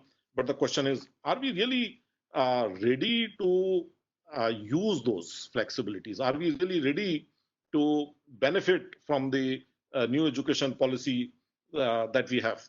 My fear is that for too long, we have looked at science and technology as a very isolated event. We suffer from what I call JEE syndrome. Every family, practically every family, practically every child who does well in studies is expected to study only physics, chemistry, and math, and only go to an IIT. To me, that is not the way societies can be built. That is not the way the country can be built. And this has had its very, very serious repercussions. It has had very serious difficulties that it has caused. Just to give a sense of how difficult this situation is, about 7 years back, or maybe 5 years back, I was interviewing a faculty candidate, a very fine candidate, BTech from an IIT, PhD from an IIT, fantastic credentials. And during the conversation, something happened, and I asked about the state from which he was coming from. And I asked about the elections that had happened in that state at the time. And one thing led to the other, and I was horrified that the gentleman did not know the chief minister's name of his state. He did not know. Then one thing led to the other, and he did not know the name of the prime minister of the country. If that is the kind of a science and technology we are doing, I think there is a problem. If this young man is a highly qualified undergraduate degree holder from an IIT, PhD from an IIT, and this is the kind of isolation that has been inculcated in the system, there is some deep introspection that we need to do. The second concern that I have, other than this isolation of science and technology, isolation of knowledge, as if math is separate from chemistry, chemistry is separate from biology, and all three those are different from society. I think the second very fundamental question that India needs to address at some point of time in its policy framework is, what is science and technology research, for example? Is it for credentialing or is it for impact? I too often see senior people telling me how many papers they wrote, or how much is their index factor, H index, or how much are their impact factor journals, or how much are their citations.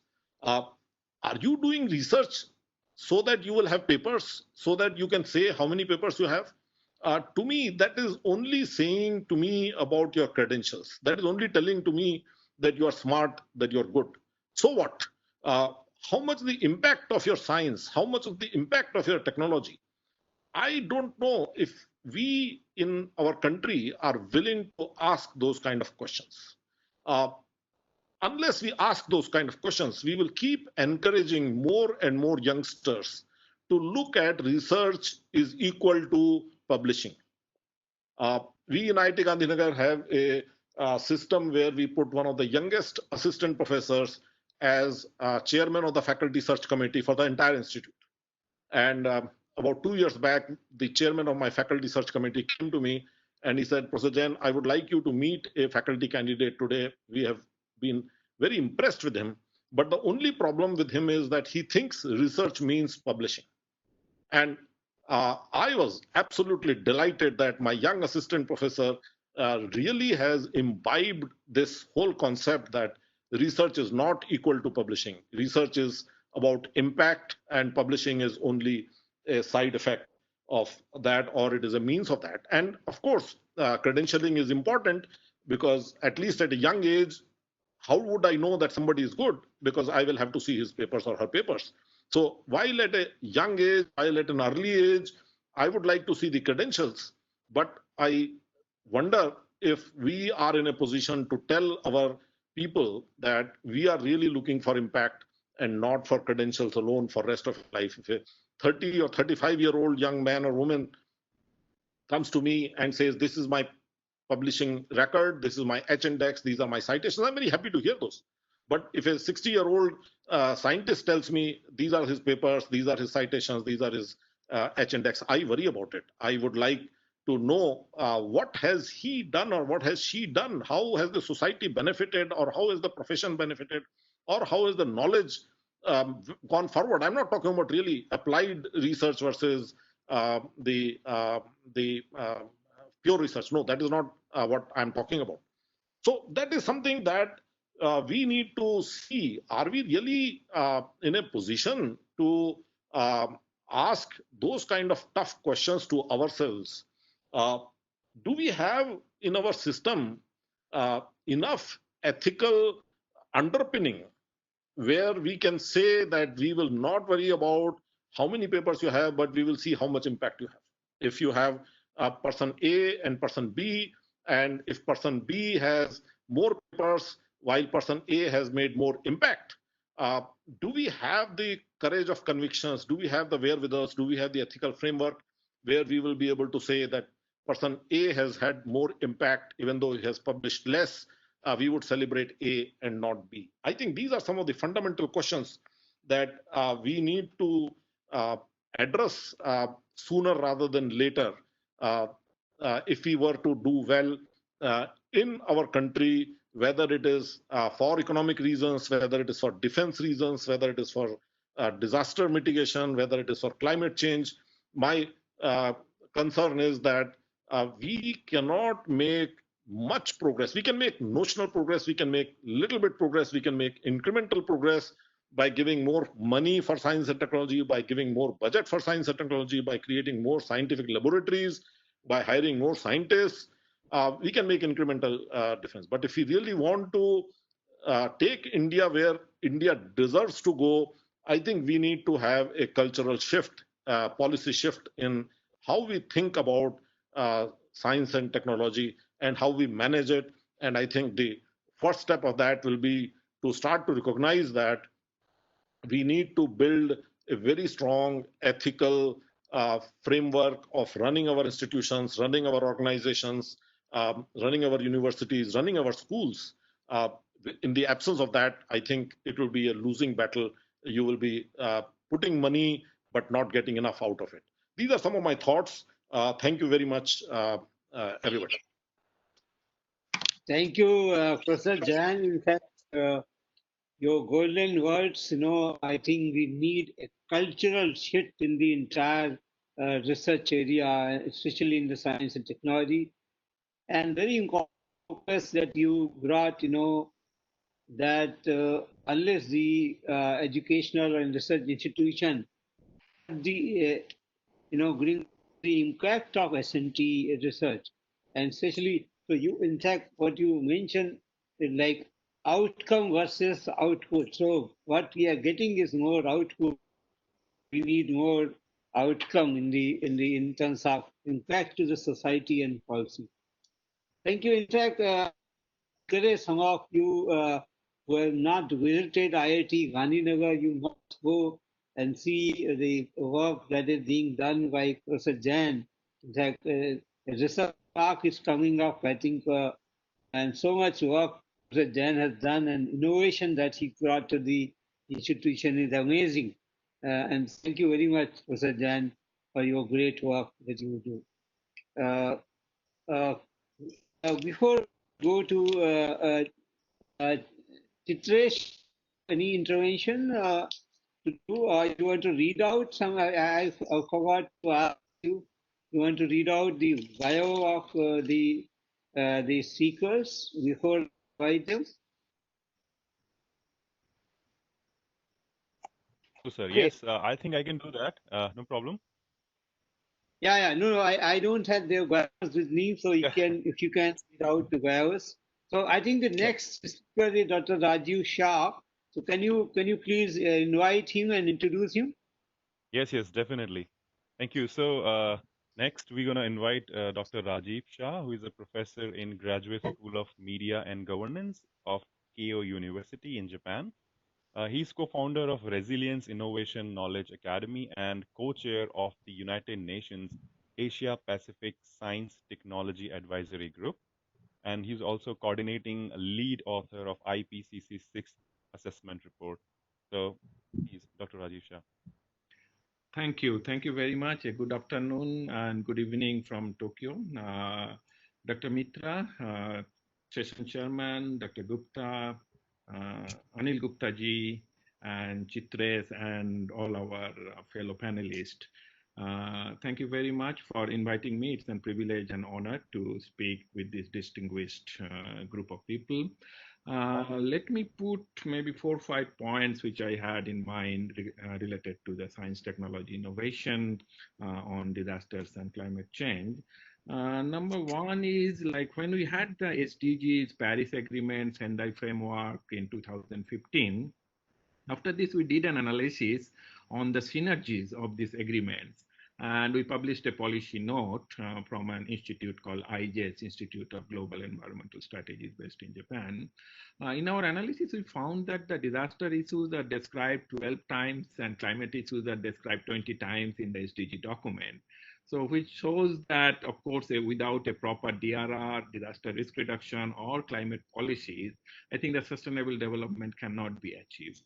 And in the same analysis, what we would like to, also we tried that how in these 3 frameworks, the term called local has been used, and we found that it is used 10 times in SDG, 48 times in Sendai framework, and 9 times in Paris Agreement.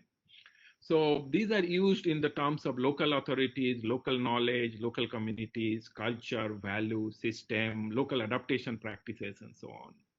So my first point here is that any global, regional, or national policy need to have a very strong root in the local level where the actual implementation happens. So this policy and the practice linkage, which we have been possibly talking for several years now, is very, very important.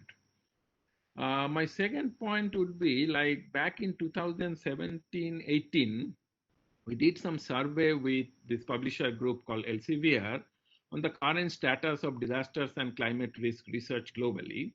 And we found 2 critical observations that out of this global research, this particular topic, the whole global research, this particular thematic area covers around 0.22% based on the number of papers and like the refereed papers or the Scopus index papers. I'm not going into the discussion whether 0.22 is a high or low number. People have their own perceptions. But the second point is actually very important, that most of the research focus on the economic and the infrastructure damage, but less on the human losses or the social vulnerability. And we found, but one interesting thing actually we found that while the numbers of these publications are higher in US, China, and Japan, the impacts of the research on policy, what Sudhir was just mentioning, that is actually higher in India. I will be very, very hopeful and very optimistic that when we have this new science, technology, innovation policy, I think we need to give equal importance on the governance related research, as well as the whole the science technology, the details of the science technology research. So I think we need this type of balance, and more this disaster and climate risk issues, the research needs to focus very specifically on saving the lives, which is the primary, what we call the target A of the Sendai framework. So that's my point number 2. As we know that we are living in an ever-changing regime, like we are changing possibly from living with risk to living with uncertainties. The last global assessment report of 2019 has elaborated this very strongly. What we are currently experiencing over the last 8 months, that cascading disasters or the complex emergencies becoming very, very important. And possibly traditional hazard specific approach, we need to be actually rethought about that. Some of you who are working in this field who might remember or recall that in 1990, the year 1990, we had our first international decade of natural disaster reduction called the UN IDNDR. And so it's 30 years have passed from the formal inception of an international decade and discussing about the disaster risk reduction. But if you see the name, that time we used to talk about natural disaster reduction. But now we don't use the word natural disasters. We call natural hazards, and the consequence becomes the disasters. So my point here is that 30 years of this journey, these 30 years have been at least a good number of years for a disciplinary maturity, and which actually need to be linked with some other established disciplines. So disaster risk reduction or climate risk management needs to evolve as an disciplinary subject. And as a part of the Prime Minister's 10-point agenda, I had an honor to work with NIDM, UNDRR to develop this Indian University network on disaster risk reduction. And we found that there are quite a bit of good courses, and you can categorize the courses in the technology-related universities like IITs or NITs, some social science-related universities, and some management studies. So I think that the groundwork is already there. So the important part is to recognize in the science, technology, innovation policy the importance of this disciplinary evolution and how we can support policy-wise or the institutional-wise for this higher education, which is very specific, the higher education as well as to do a good cutting-edge research. My fourth point would be that we know that we have been discussing quite a bit for at least last 5 to 6 years that how disaster risk reduction or climate change adaptation can be public goods. There have been quite a bit of arguments. Some argue this as a good public goods, which is like the early warning system, or the bad or the controversial public goods, which is the disaster aid. We often actually face the problem of the data sharing in this particular subject, and always there are lack of very specific policies for data sharing, and we often in every conference is stuck with that particular issue that we don't have enough data sharing. I think that we possibly need to think about more open data or open innovation. The policy should actually encourage more on the open data and open innovation, which needs to be more accessible, efficient, and shareable.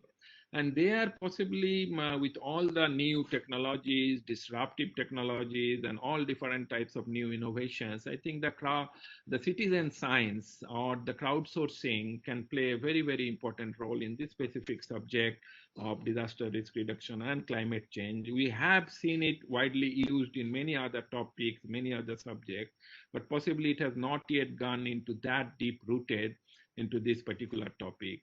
Social innovation becomes very, very important here.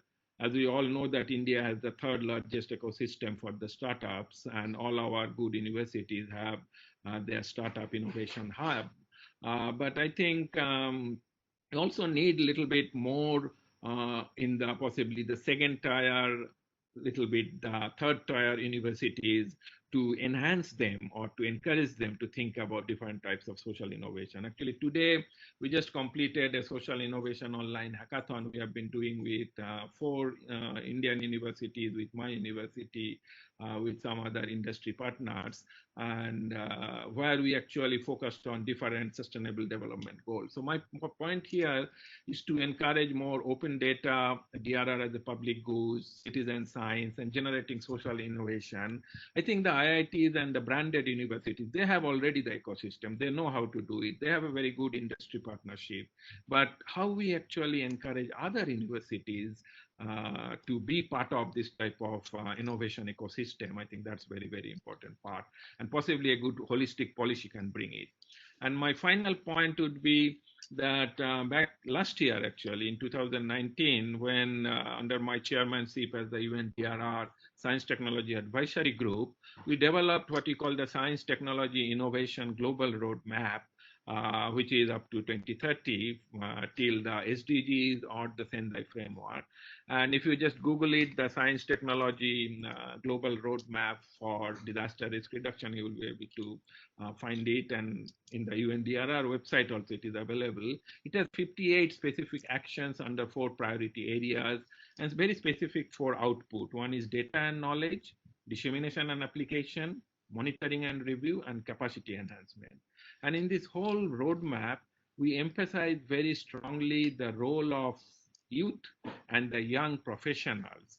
So it's not only just the university education which matters, how we actually develop a larger ecosystem where these young professionals can either get a proper job in this particular field after a good training, or they can actually create new job in this field.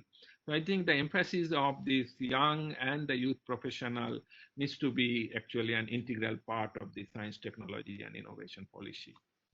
With that, I will stop here for the time being, and thank you very much for the opportunity to sharing my thoughts. Thank you.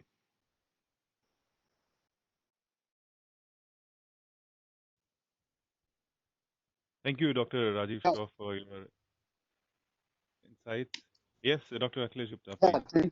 Thank you, Raju. In fact, you brought up a very important point, I think, and this is which is talk of our agenda of the STI policy, and that is the open source data, open data policy.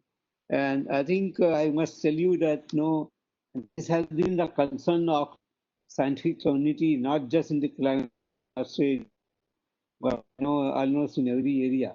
And this we are in fact trying to address through the policy instrument that whether can we have something like a national data portal where the all public research output can be placed as both as a primary and secondary data. And also, along with this, there is another very serious concern of the researcher is that the payment of publication fees and also the subscription of the journals. So, in fact, we are proposing a national policy for subscription. So, can the subscription be centrally done? And then the benefit goes to every researcher in the country. So I think this is a very important point that is, brought out by you, and it's concerned to entire research community in the country. So thank you very much. I think we move to the next speaker, and Chitresh, can you please introduce Dr. SPC? Yes. So let me introduce our third panelist for today, is Professor S.P. Singh, formerly a Vice Chancellor HNB Garhwal University. He made pioneering studies on Himalayan vegetation, both terrestrial and aquatic, and on application of ecology to solution of environmental problem. Presently, he is coordinating a multi-site, multi-partner, and multidisciplinary research on Himalayan timberline in relation to climate change. He has also worked in establishing a partnership between Indian ecologists and Ecological Society of America. So, Professor Hespi Singh, please. Thank you very much. Are you able to hear me? Are you able to hear me? Yes, very well. Well, what I'm going to speak is a bit mixture of two things. We have been, humans are exposed to all kinds of waves. Currently, the COVID wave is much more important, but climate change is going to be something with which we have to live. And when we talk about something, we need to have a system. In my mind, I have Himalaya as a region for giving examples of disasters or management or research or something like that. Well, one of the things which and then I will be referring to some policy issues. When we see about, say, disaster issues and, say, ecological, especially in Himalaya, we need a really multi-site, multi-partner research and networking. But when you come to actually network, we say always that network should be supported. But where are the policies which are favorable to network type of research? For example, our PhD candidate has to do solo research. He normally is not a part of the network. UGC or universities have never cared about supporting that kind of research through PhD. Then we have a research paper publication. I know this academies of India, especially fellows of National Academy of Sciences and so on. There, a candidate is evaluated on the basis of the papers published by him only, rather than network is considered to be a negative thing. They say that how much you contributed may be very small. Okay. So my submission is that we need some major policy changes in university system, the way we are conducting these work, and also that we recognize scientists. The network is missing there. If you want to really collaborative research and all those things, they are considered to be negative factor. And even after 30 years, you can say in India, a paper published by one man is given value when you are recognized. So my submission is that these policy changes should be there if you want to support this kind of research, because disaster or other such researchers need not only the collaboration between among the scientists, but also science and say social sciences. So we need to support this kind of structure we need to create. Similarly, say Dr. Jan was speaking about that the plurality of university system is declining. Means university not only for science, but also social sciences, language, arts, culture. So you are seeing that many universities, especially I'm against even say ITs, they give a lot of emphasis on science without caring about the plurality of university system. And that has also contributed, say, a lot to reductionist approaches for science is concerned. We need to think about that. And then I saw that, I noticed and I discussed with academies that Indian scientists have not published textbooks. This is another policy issue. That is why we scientists did not publish books, textbooks. So our textbooks, especially in science, they are from outside, like say in ecology, like Odom is far bigger name than anybody else in India. So our heroes were outsiders. Our examples are from outside India. So this has contributed or in a negative way as far as our science culture is concerned. Even today, I mean to say that books are written by Indians, but they are not scientists. They are non-scientists. And scientists don't write books. So somehow this has been the part of our culture. We need to correct these things, very small things, but they have a long effect on those things. Then we are not only say networking, but we need to really give value to when we talk about ecology, disaster, and other things. Perhaps also to say this what you call science by people, or say citizen science. We are using the term. All these things still remain a very simply lip service issue. They have not been given those values. And climate change perhaps require more say citizen science than any other component as far as dealing these factors are concerned. Himalaya, I was really surprised that in the morning, in the afternoon, in an organization, I didn't hear this word Himalaya. I thought that a disaster and then Himalaya should be mentioned in some way, anywhere, somewhere. Somehow I could not find that word. That clearly reminds me that how unimportant Himalaya is in the academia in this country. When you talk about disaster, landslides, 77% of landslides are in Himalaya. When we talk about climate change, the glacier shrinkage, the water factors, land floods, and all those which affect about 1.3 billion people, even outside India. But somehow I see that this word is missing. And then when we talk about landslide, we didn't develop the science of restoring landslides and the ecology of landslide, how a landslide can be recovered. So these are some of the basic things which that clearly shows the neglect or disregard for actual experiences. And when you see that, say when an earthquake takes place, it leads to thousands of landslides. But that kind of relationship is missing also. And in Kashmir and in case of Nepal, each earthquake, each event and the aftershocks led to something about 80 kilometers square area of the landslides. But you will see that there is not a single research paper, say during last 30, 40 years, which deals with the restoration of landslides ecology in ecological terms, which is governed by vegetation. Then we have been hearing about, say, so many terms, but we scientists never really address these issues. For example, only a few years ago, when Nehru's time was there, we used to talk about, say self-reliance was a very important word. Then, say, about after during the last 30 to 20 years or so, this word was missing at all, and so everybody used to self-reliance means negative thing.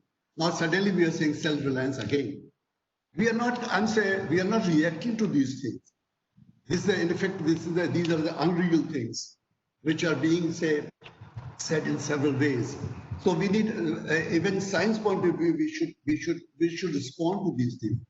So how these things have changed over time, we need to understand. Similarly, there are issues like, say, tourism. When you talk about the COVID or disaster or climate change, one of the biggest factors which has been in recent years is the touristic behavior of Homo sapiens. Whether you go to, say, and Himalaya suffers a lot because of that factor. Now in that country, the disaster, Himalayan landslides and other things are not because people collect biomass, the poor people collect biomass. That is changing. But the tourism or touristic behavior has been so strong. But nobody tries to really say that there's some relationship between tourism and COVID infection and disasters. So my submission is that social science and science, that relationship should be strengthened if we really want to have something like that. Similarly, when we talk about, say, COVID, that clearly shows that in future we are going to use much more plastic than we have been using. Are we prepared for those things? And all these years we have been saying that we no more plastic, but not because of COVID and that kind of, say, pandemic.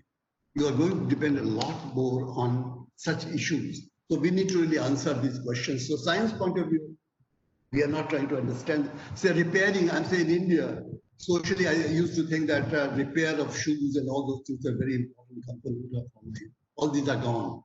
So repairing, I'm saying shifting emphasis on, say, a kind of recycling, which involves a lot of jobs, I would say. The poor people should be also involved in that kind of activities.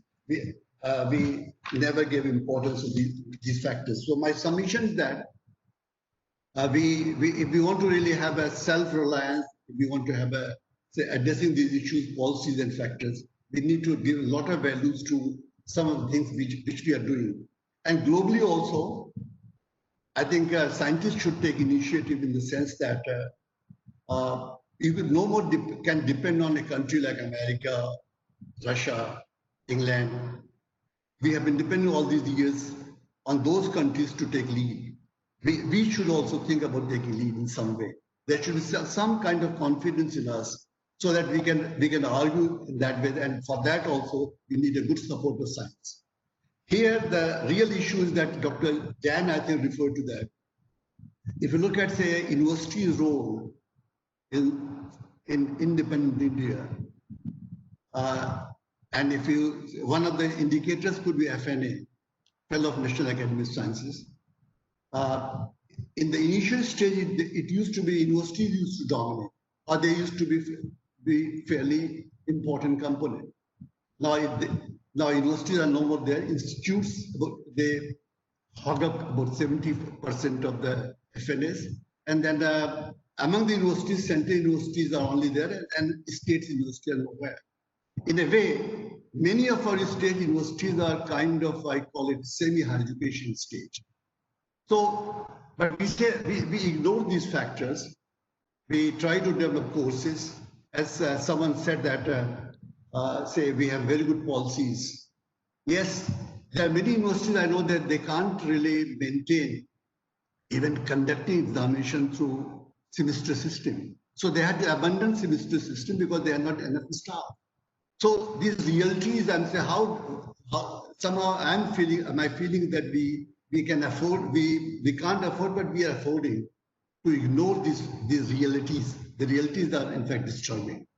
I'm saying that there's a serious charge that most of state universities have become almost kind of semi-higher education, means giving some degrees, but then nothing to do with the research. So networking, transbond issues, collaborations, all these things have little meaning as long as our archaic systems in our university continue to be there. We try to really make many changes, but all these are, I'm saying again that there's few universities had to abandon semester system because they have no facilities to really conduct proper examinations. As a vice chancellor, I remember that I used to say that, are you able to really differentiate a good student from bad student through examination system or not? So that kind of situations are there. So policies point of view, when we make policies, whether it at UGC or other things, UGC doesn't know even the network research, it is possible or not. They've hardly applied their mind. So my summation is that there's some basic problem with us. But even then, because of our big numbers, because of some good institutions, and because Americans or British or say Russia or Chinese, they are not behaving responsibly as a climate change or disasters of this kind is concerned, we should take some initiative. If politicians are not taking, we scientists or other academic people, they should at least start thinking about these issues. Thank you so much. Thank you. In fact, a lot of different things. Sorry. Sir, Singh, I think you are champion of Himalayan ecosystem research and also the university system. Very important issue that you brought out regarding the research program, network research. In fact, the first time, in fact, that DST in fact, initiated Professor Singh, can I request this to mic? It is going. Okay. Is switch on? I think let me switch on. Yeah. Is okay? Yeah, thank you. I think we will have some time in case already we are running behind the time. So we will go to the last speaker, and then we may, if there is a time, we can have some question answer. So let's last speaker is Miss Amrita Mukherjee.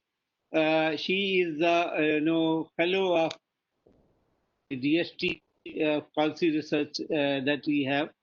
She is very intensely involved in the science and technology innovation policy formulation. Over to Chitresh, if you have just introduction for her. Yes, sir. Thank you. So Ms. Amrita Mukherjee is currently a Science Technology Innovation Fellow at the Young Policy Professional level with the DST, hosted at Indian Institute of Science, Bangalore. She has completed her undergrad from Miranda House, DU from Political Science, and Masters in International Relations from Jadavpur University. So I think let's head to the presentation directly. So good evening, everyone. This is Amrita Mukherjee. I'm a STIP Young Policy Professional with the DST, as introduced. What I'm doing here today is talking about a little bit about a work that I had done earlier, which is the role of education in disaster risk reduction, where it's an Indian scenario. But my primary focus area for the presentation, thinking the gaps that we have identified from the work and relating it to the Science Technology Innovation Policy 2020 that is currently under formulation. So if we could go to the next slide, we look at the global disaster scenario. Preeta?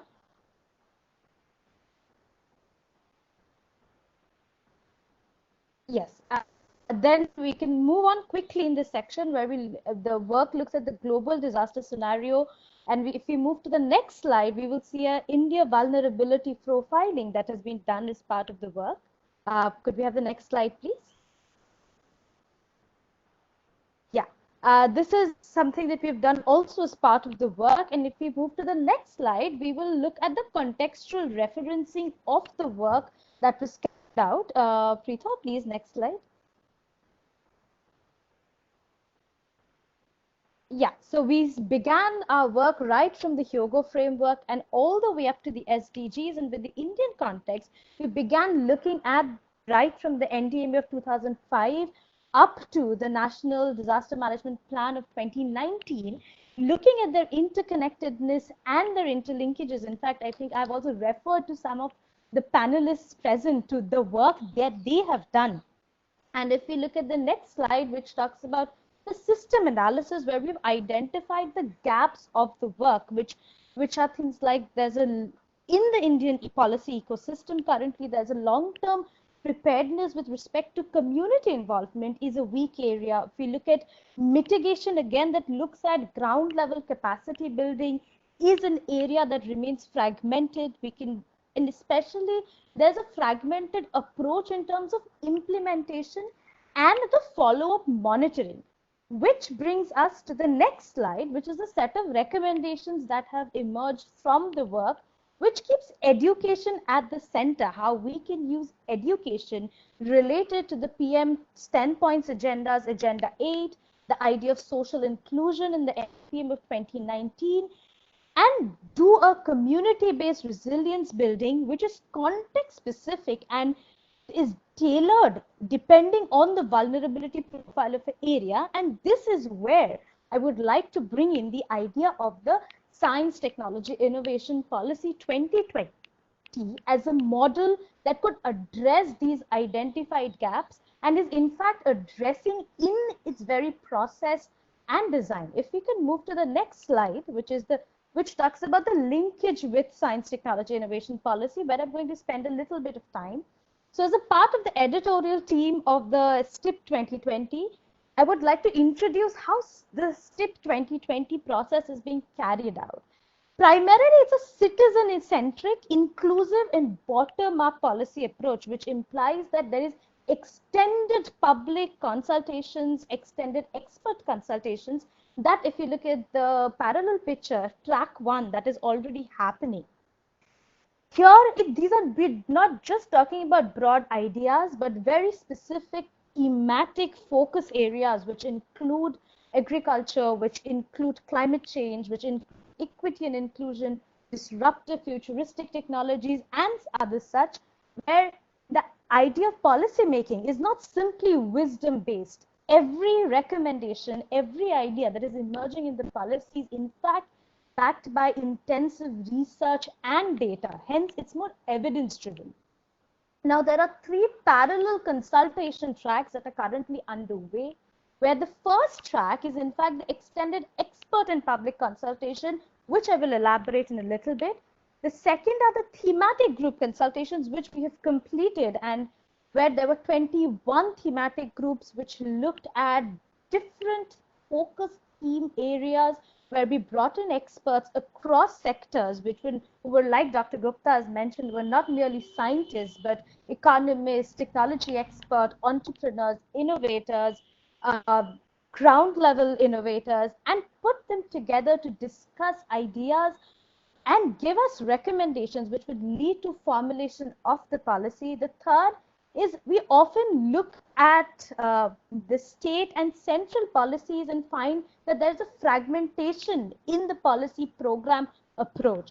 And to cut this functioning silos, we have brought together ministries and states in consultation, which are currently underway, to understand their context-specific needs, the context-specific recommendations they would like for the policy to have. Now, putting all of these 3 together, we have currently, as part of the editorial work, we're looking at creating the first draft of the policy document, which is for now being internally discussed and deliberated upon, which will very soon, hopefully, be open for public consultations, which then will be looked at by an apex level multi-stakeholder consultation. So like Dr. Gupta said, so that a science, technology, innovation policy is not simply a policy for scientists, by scientists, but breaks across the watersheds, break across the different divisions that are currently there in terms of the functioning. And with relevance to the work that I have done, this next slide, if you look at, is the first track, which is the public and extended expert engagement, that is very important. So in the process of creating STIP 2020, there has been a focused effort to bring in wide range of public consultations. If you look at the 6 activities that are marked here on the screen, we begin with which all of you will be very happy to know is being inaugurated by Honorable Minister of Science, Dr. Harshvardhan, on the 28th of August. So please log in for that. Across the table were thematic panel sessions that is already over, and the wonderful, insightful recommendations that we've received has been fed back into the policy drafting process. Policy Compass is a survey that has been designed to reach out to maximum number of people, which includes students, young professionals, industry experts, to give in their ideas, which is followed by open letter. This is an idea that has constantly come to us when we hear the secretary speaking, when we hear the PSA speaking, the idea of breaking down the linguistic barriers or bringing in more local level participation is something open letter does through publication of regional language editorials, regional language opinion pieces in regional newspapers and other outlets. Thoughts for India, for which I am the activity lead, is where we're looking at absolutely last mile connectivity. You'd be very happy to know we have partnered with 25 community radios across the nation, and we are getting in hundreds of feedback from each community radio, where farmers, students, women, everybody is giving in their suggestions for what they would like to see in the science ecosystem, of how they perceive science and what needs to change. Ideathon is finally the last activity which is currently running and is a competition where any idea that relates to the vision of science in India can be put forward, and there are exciting prizes and incentives for each participant, and all ideas from across this track is being directly fed into the policy process, which is the core of the STIP 2020 that we're currently formulating. The last slide, if we can go to that, is where I would like to end my presentation with a small anecdote. This picture that you see is in the Sundarbans. It's an island called Chota Mollakhali, which I visited for Amphan relief work a couple of months back. What you see flooded is in fact the school of the village, which was flooded during Aila. The school has since then shifted, but why this picture is important is because it was the students of that school who, along with their headmaster, used social media, specifically WhatsApp, to mobilize their communities when the storm hit the Bay of Bengal, and there was a substantial saving of life and property, which is the point I'm trying to make, that if the onus is upon current policymakers to build bridges which connect traditional knowledge systems, which connect communities, especially young members of the communities, to actively participate in building the future of tomorrow. And if I may, in my limited capacity, say that the STIP 2020 process and design can become a model for all policy endeavors in the future that look at building an Atmanirbhar inclusive Bharat. Thank you so much. Thank you, Amrita. I think since we are already running behind the schedule, looks like we will be able to take questions. Let me thank all the speakers, Professor Sudhir Jain, Dr. Rajesh Shah, Professor Sri Singh, and Amrita for their lucid presentation and use some of the very important issues that came up. In fact, I think our organizers are taking notes. The university system weakness is a prime, especially in the context of SNT, the prime issue that in fact Professor Jain and Dr. Singh have both mentioned. I personally also feel that this is an important area. The national education policy has been, address some of these things, but I think 2020 should address them and also create synergy between NE and ST 2020. I think, yeah, and similarly, the Rajiv Shah mentioned about the open data policy issues and all, and Himalaya issue brought out by Singh, very relevant and close to my heart also. I think it was mentioned by Professor Ashutosh Sharma in the morning. I was supposed to speak less, so I did not mention. So, but I think it is very much there on our agenda, at the top of our agenda and the thing. Self-reliance is not new mantra, and the policy on science and technology is taking this mantra forward, both in terms of organizing the technology focus and also the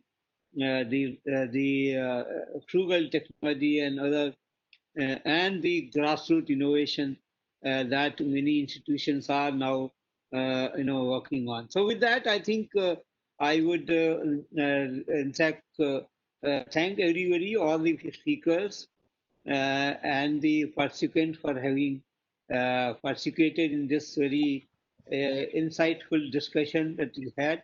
I would now hand over to Chitresh, and maybe we will invite Chairman to say a few words, and then I can see Dr. Shailesh Naik is already here. I don't want to put him for a long time to wait. So I think we are already behind the schedule. Over to Chitresh and or Anil, whoever wants to. Thank you. Thank you. Thank you, Dr. Gupta and distinguished panelists for very informative and knowledgeable discussion. Apologies that we are running out of time, so we won't be able to take any questions. Although we can send your questions to the panelists later.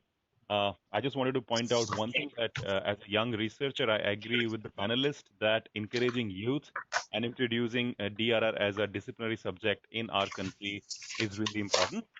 And now I would like to invite Chairperson Dr. Mitra for closing remark before we close our today's session. So, Dr. Mitra. Thank you, Chitresh. I think we are really running over time, but let me conclude by thanking all the panelists and for the very, very important inputs. I have the onerous task of drafting the STIP policy as the chairman of the drafting committee, and certainly, this particular policy does include an extensive consultation, as Amrita very nicely outlined at the end. And most of the concerns and issues raised by you have been largely actually tried to be addressed through this new policy.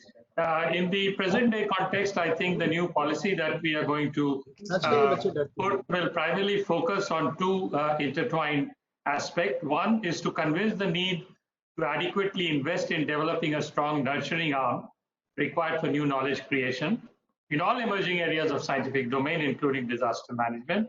This should encompass the development of trained and motivated S&T manpower, establishment of state-of-the-art infrastructure, and also in a very large way, make this as people-centric. It has to be linked up with the society's need and requirements and has to be collaborative and partnership-based. And the second important aspect is the application arm, which promotes the valorization of this scientific knowledge, which was addressed by two of the panelists very well, through innovation and commercialization of technologies that contributes to the knowledge economy, job creation, and welfare of the common citizenry. And at the center of this is therefore the availability of data set. One of the things that we perhaps need to look into, and I would urge NIDM, NDMA, and Home Ministry, is perhaps to look at creating a data stack on disaster. This is something that we could think of. We are now creating digital data stack on health. We are creating the digital data stack on agriculture. It's high time we do this for disaster because it has very grave impact on lives of people and the economy of the country as a whole. We have seen this. COVID is a type of major health disaster. So it's important for us, therefore, also to create a data stack so that the data is available and this data can be effectively leveraged by all sections of the society, right from the person in the village to a startup, to a researcher, to an educationist, to a technology developer, to use this data effectively for the welfare of the people. Any policy that you need to do, you have to keep the people at the center of the policy. And I think the STI policy for the first time will keep that in mind rather than focusing more on the needs of the SNT community. So I think I would like to thank you all, thank all the panelists for their valuable inputs. This is very timely and topical discussion which NIDM has organized, and inputs to this with Amrita and Akhilesh there would flow into the development of this state policy. Thank you and bye-bye. Thank you. Thank you. I will take the opportunity to extend my sincere thanks to the chairperson of this program, Dr. Arvind Mitra, the facilitator, Mr. Chitresh Saraswat, moderator, Dr. Akhilesh Gupta, and all the panelists, Professor Sudhir Jain, Director IIT Gandhinagar, Professor Rajiv Shah, Professor SP Singh, and Ms. Amrita, and all the panelists who participated in making this session a success. Now, directly moving to inviting for the session 103, which is focusing on path-breaking research needs. Session 103 is chaired by Professor Shailesh Nayak, Director, National Institute of Advanced Studies. He is the former Secretary, Department of Earth Sciences, Government of India, and Professor KB Pandya, former Chairman of Uttar Pradesh Public Service Commission, and also who has served as Vice Chancellor of several universities, including the Mahatma Gandhi Rural Development University, Chitrakoot also. And we have four distinguished panelists. Dr. Kaja Lash, Director from DAD, its India office. Dr. Lina Srivastava, Deputy Director General for Science, EASA, Austria. Dr. Kenneth McCune, Senior Advisor of ISET International, USA. And Dr. Kalachand Sen, Director of Wadia Institute of Himalayan Geology. And this session is to be moderated by Mr. Shashikant Chopde from ISET International, USA, its India office. So I would, and the facilitator of session is with me, Mr. Kirtiman Awasthi, who is the Senior Policy Advisor of GIZ Germany in India. So with this note, I welcome the chairpersons, and I invite my colleague, Mr. Kirtiman Awasthi from GIZ to give the introduction of the chairpersons and invite them. Mr. Kirtiman, please. I hope I'm audible now. Thank you for the introduction. Climate science is evolving and continue to strengthen our understanding of the different system processes, functions, and dynamics, including the climate variability change and how it's going to impact different sectors, different regions, and society at large. And such information is an essential element of what we call evidence-based adaptation planning and climate risk management. And to me, this is the challenge. The decision making on climate risk management spaces. For example, the research output in terms of the temporal and spatial scale often does not match the requirement of the decision makers, which has to be very context specific and very locally suited for locally need-based adaptation planning or climate risk management options. But however, lately the climate science research is expanding in its approach with focus on, as we heard in the inaugural session as well, the multidisciplinary approach.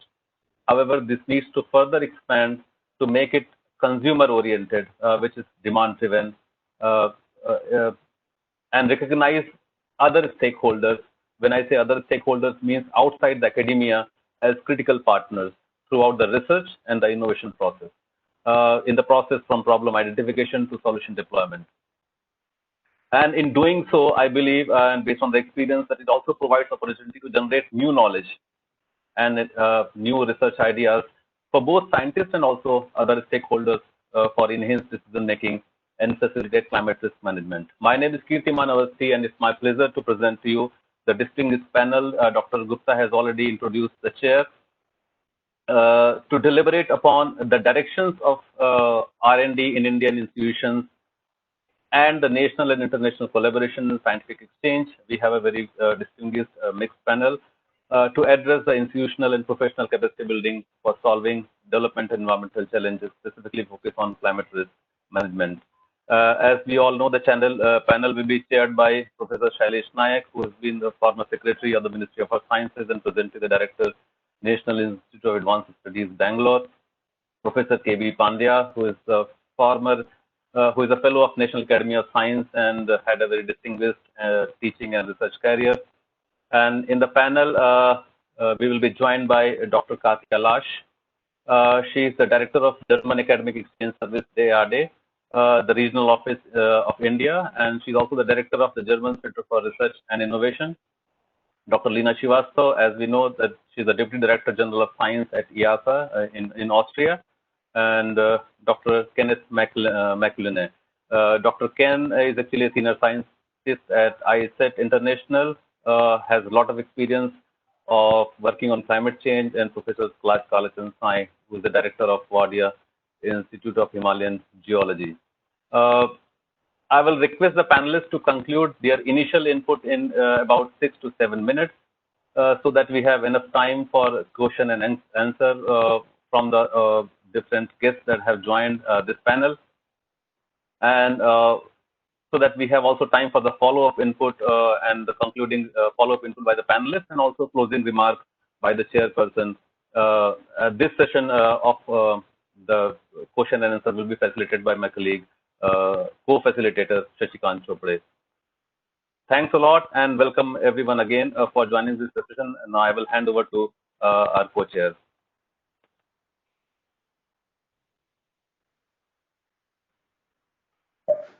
Thank you very much, Mr. Kirtiman, and I welcome everybody, my fellow panelists and the participants to this very important session on the path-breaking research needs. We all know that the climate change is not something which is likely to happen. It is already happening. And we have been observing the increase in atmosphere temperature, ocean temperature, the melting of glaciers, ice sheets, rising of the sea levels, increasing frequency of various extreme events. And this also we have seen that it is impacting the infrastructure, our environmental assets, and the human health. We also know now that the lot of projections of what likely to happen in next 10 years to 20 years to 100 years is also been projected, and fairly well the data is available. In my opinion, the more important thing is now that what impact it would have on variety of the things like maybe agriculture or water resources or many other sectors. And with a shortage of time, I will only quickly couple of examples I will give, and will leave it to the fellow panelists to further articulate some of these issues. The one issue which we have been seeing is very recently is on the locust. And we may think that may be an individual event, but what is happening is now in Indian Ocean, what we call as the Indian Ocean dipole, the frequency of Indian Ocean dipole is increasing. And that is what it happens is that on the western side of the Indian Ocean becomes warmer, and that brings a lot of rain. So the normally dry Western African coast also is receiving large amount of rain, including India. And this year it's an Indian Ocean dipole event, and we are getting a lot of rains all over India. And also it happened in the Western Africa. So this is one area that whether we would be able to give a forecast of Indian Ocean dipole. This is one area which we need to look like. We have been giving a lot of forecast on El Nino, which was also very important. But over a period of time now it is found that Indian Ocean dipole is equally important.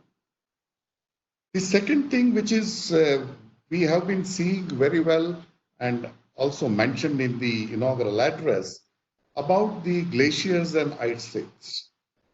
But normally we don't mention much about the snow. And that is one area which also is very critical. I'll explain you why.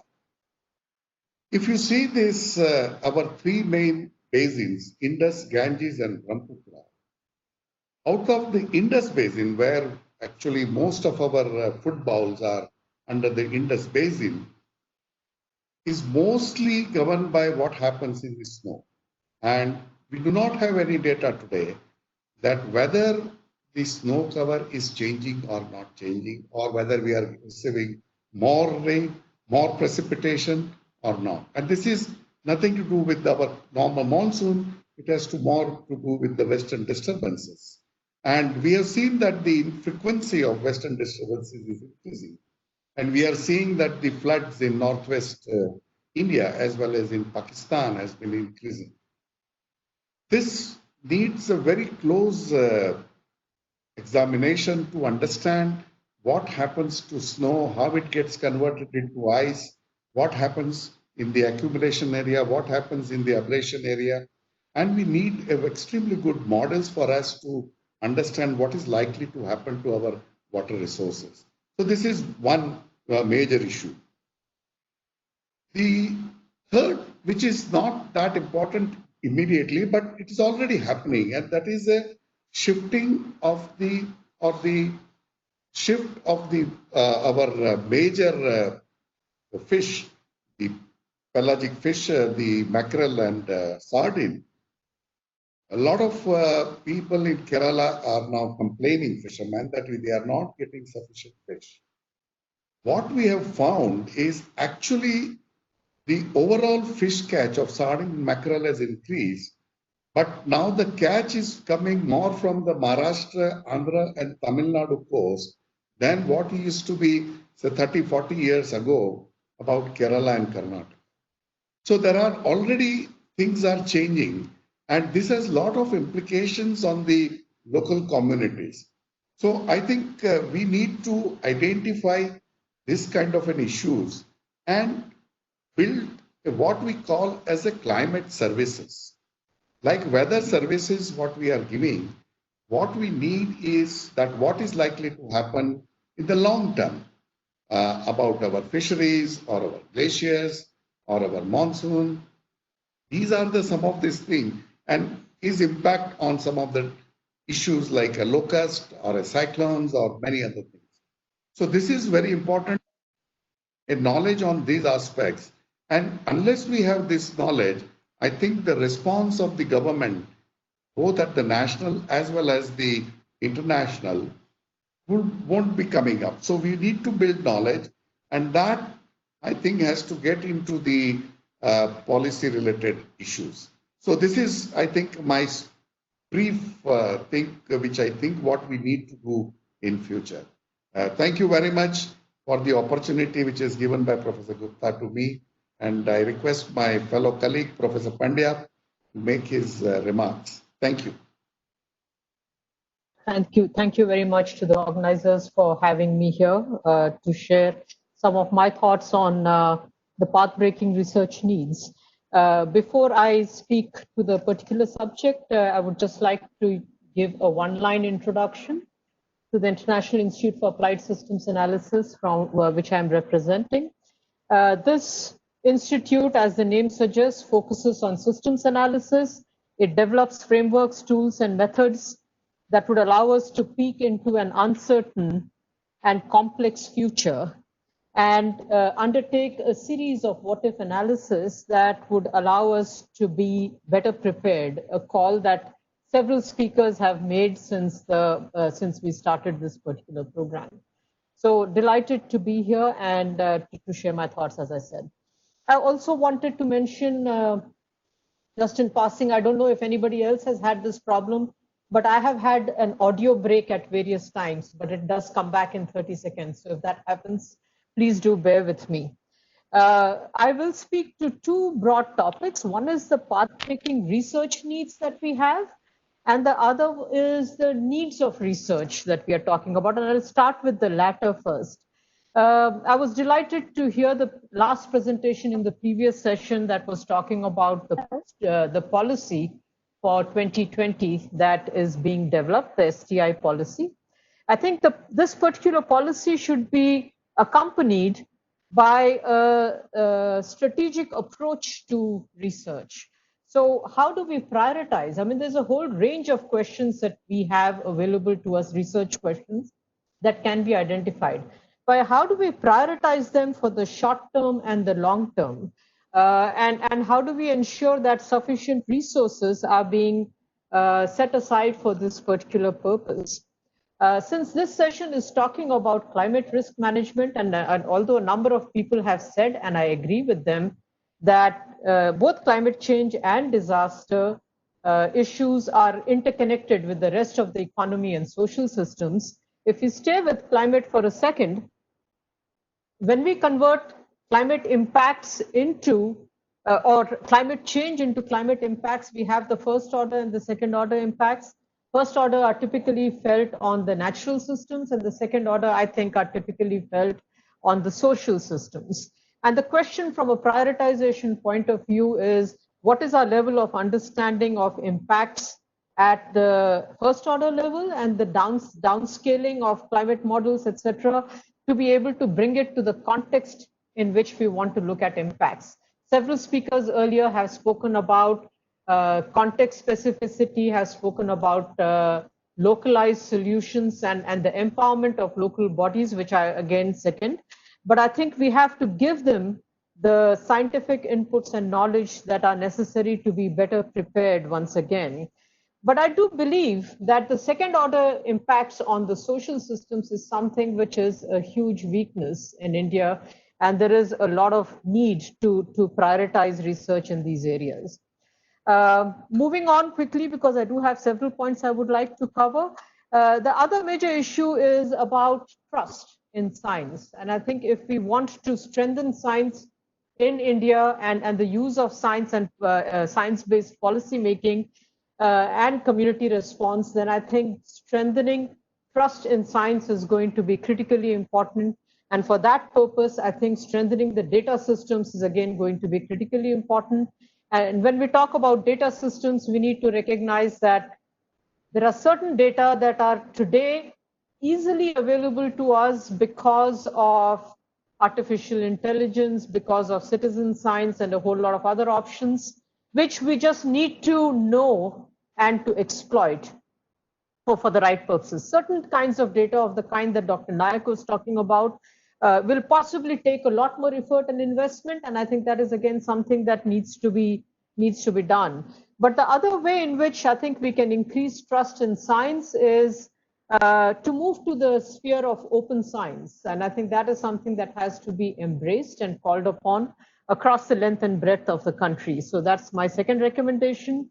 The third, of course, linked to all of this is the empowerment of research that needs to be undertaken in India. We have to prioritize funding and infrastructure development for research. And I do believe that we have to move away from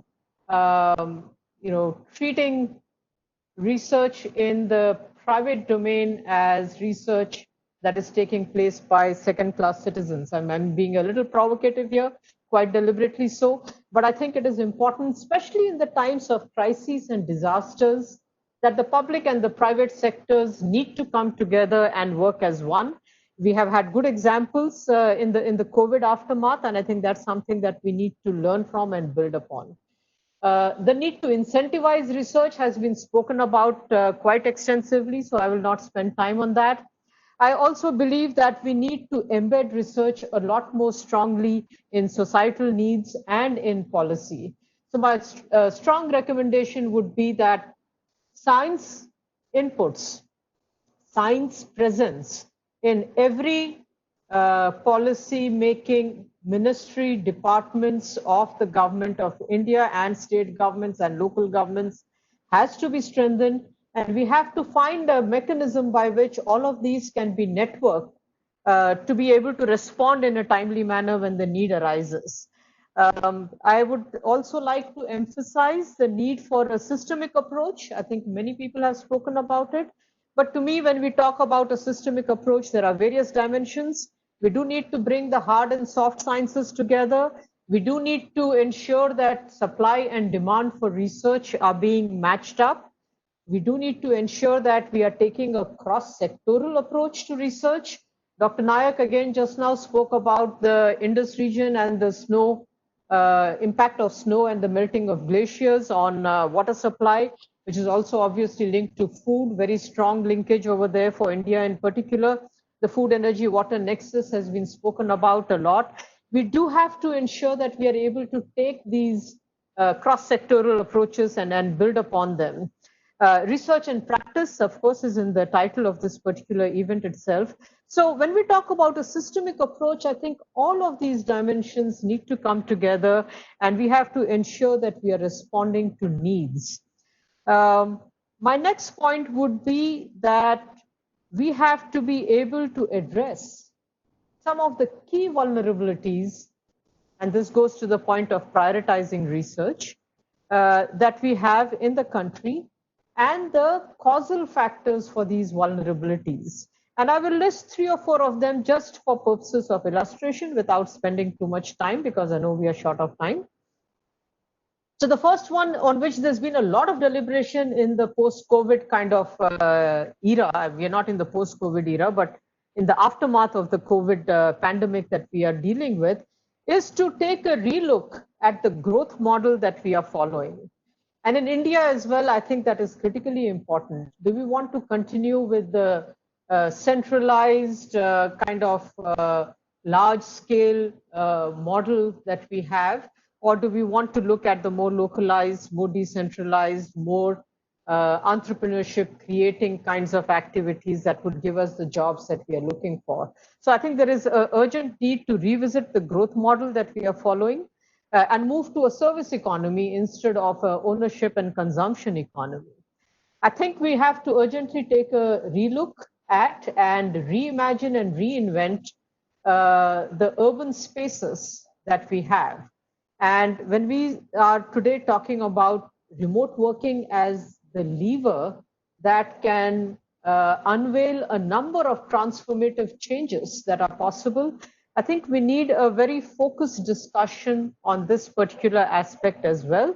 And this can be completely transformative, not just from the point of view of mitigating emissions of greenhouse gases, but also in terms of reducing a range of stresses that are associated with the pattern of mindless urbanization that we have had in the past. Critically important today is to address ourselves to the issue of digital divide. So we do have the technologies, but if these are not going to be accessible to the majority of India, then how are we going to ensure that we have a sustainable development pathway ahead of us? Several speakers, and in the conference itself and in the policy that the government of India has, we have spoken about multiple hazards. I think multiple hazards has to be looked at, and the other side of the coin over there is multiple dividends.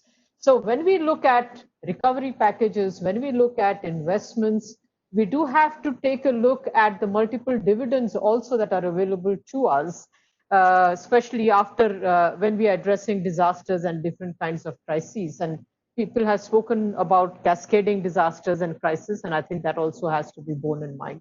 So unless we look at both the costs as well as the benefits of it, we will not be able to make the argument for a move to a more sustainable pathway.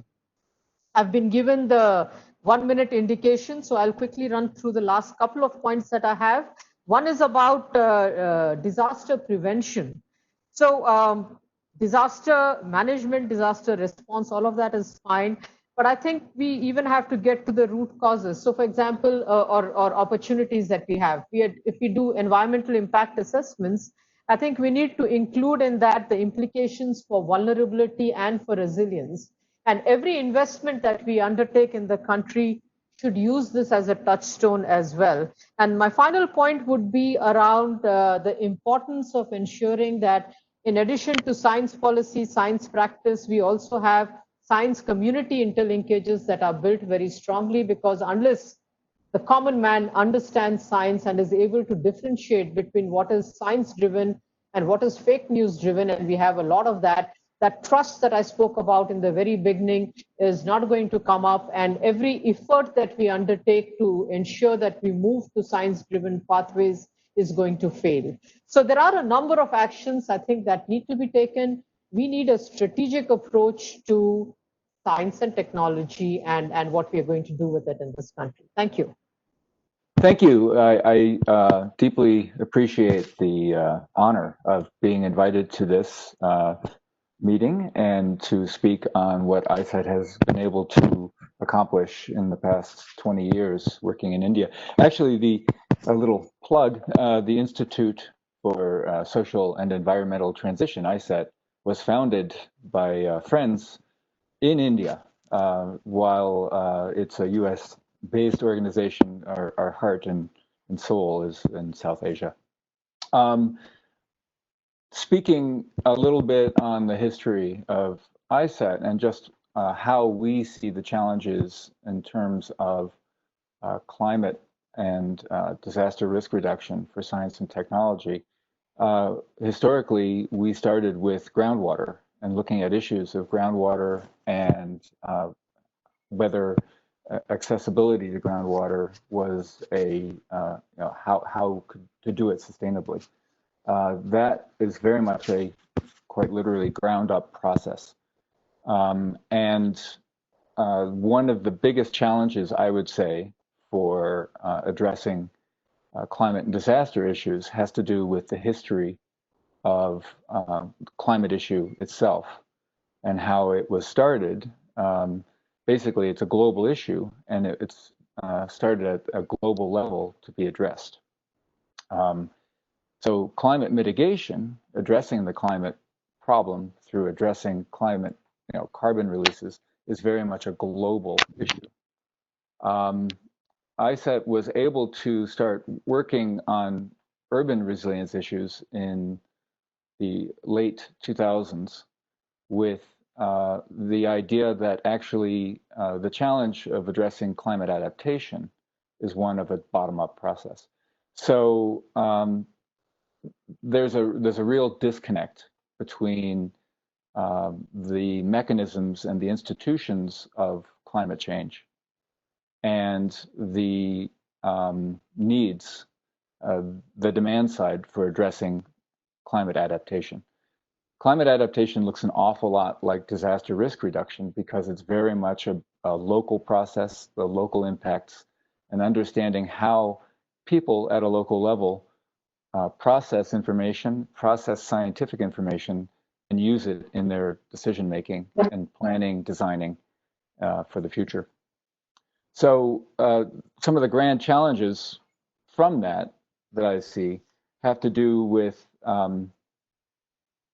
how to work with local stakeholders. So ISET some years ago in doing the Asian Cities Climate Change Resilience Network started a process that we called the Shared Learning Dialogues. And basically it was a process to deconstruct, when scientists show up in a decision-making process, particularly at a more local level, we bring with us a lot of symbolic power. That symbolic power can sway decision-making. And if we show up with a very large report and say, this is how things are, that can alter how people think, plan, and behave. And so the shared learning dialogue, now it's commonly called co-production in a lot of the world. The shared learning dialogue is a process where we try to deconstruct that power relationship so that local knowledge can actually better inform the policymaking process, because the true experts on the local conditions live at the local level. As a global scientific process, we don't have a lot of knowledge about what's going on at the local level. So where I see the future challenges for climate and disaster risk in science and technology is in the intersection of climate change, disaster, and public health. particularly in terms of heat. In eastern India, there are several states where the heat index will get to the point where it's just not survivable. People will not be able to do their livelihoods. Livestock would not be able to do very well, and there'll be a sort of a push, a pull migration out. Another big challenge I see for the field is in bridging, and this is for science in general, is bridging the social science and physical science chasm. Where we should focus is on how do we collaborate better between these two fields.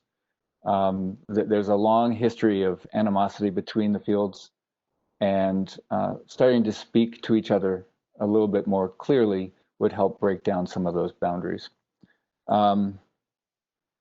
Another key area of work is for us to move away from this expert-driven way of presenting science, to show up once again at a local decision-making process and being the expert in the room. It's very difficult to change that, particularly when we're invited and we're flown someplace and show up in a meeting. It's difficult not to then, and with our long history in education, to then be the expert, but rather to be taking on more of a coaching and backing type of role, where local decision making is driven by those who live there, and the scientist is providing boundaries around which decisions can fit, rather than more clear direction. So that's a very difficult mental set to work with. And that goes into sort of the last area of really big change, which is changing our mindsets. How do we change our mindsets from a sort of top-down approach, particularly us, because we are part of a, you could say, an elite, because we're so well educated and well,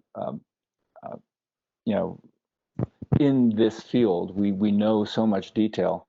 It's hard to let go of our roles and provide rather just that sort of guidance space. So I would say that these are our key challenges in the future. The great thing about climate change is that it is transformative. It takes these sort of top-down directive institutional structures, and it's challenging those. And so it's providing more of a framework around which we can reorganize and transform how we make decisions that are better fitting for the local conditions, and where people can feel more empowered at the local level. I'm privileged to be a part of this international conference on science and technology, on the research, policy, practice for climate risk management. Since I am from the Wadia Institute of Himalayan Geology, I will touch upon some of the S&T issues related to Himalaya.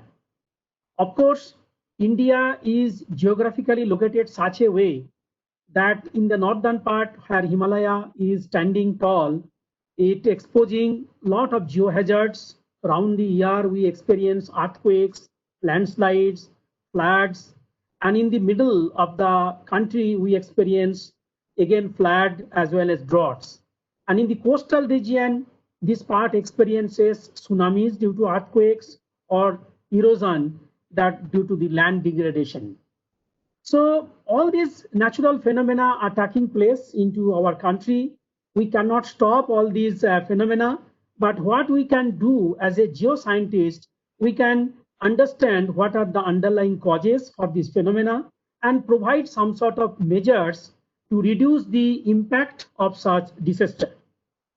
So I will touch upon some of the aspects related to the Himalaya, that there is a strong link between the surface process and the subsurface process.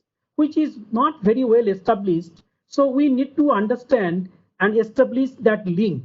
And that link will provide a lot of information to understanding science that are related to the hazards, its mitigation, etc.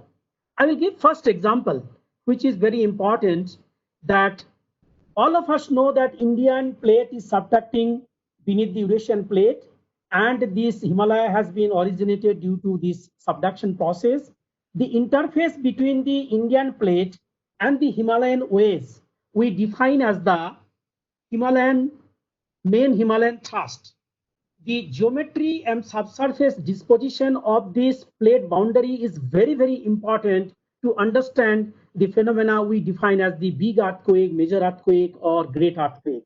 So there are a lot of emphasis to be paid till we do not know why that region experiences big earthquake, why other region into the Himalaya do not experience that big earthquake. So to understand the underlying causes of occurrences of the big earthquake at one place not happening in other place. So what are the reasons we need to understand thoroughly? This is number one. Number two important aspect of the Himalaya is that it is the riverine system. Its geomorphology, it guides that what type of damage it will cause during the floods, what type of damage it will experience due to the landslides. So we need to understand thoroughly the morphology of the Himalaya in great detail to understand the landslide phenomena as well as the flood phenomena. So this is very, very important with respect to the Himalaya. Then third important aspect, which is very, very important in our understanding, is that Professor Shailesh Nayak has mentioned that Himalaya, we have thousands and thousands the glaciers. So sometimes the glaciers melt or snow melt cause lakes into the glacier, and that lakes, how much amount of water can store, we do not know. So if there is a proper monitoring of the water accumulation into the lake formed by the glacier and snow melt, we can avoid some sort of bluff. Bluff is nothing but glacier lake outburst flood. So if the lake formation into the glacier cannot accommodate some amount of water, but snow melt continuously accumulates into this lake, time will come when there will be avalanche, and then that flood will inundate a lot of people lying into the downstream. This is third thing.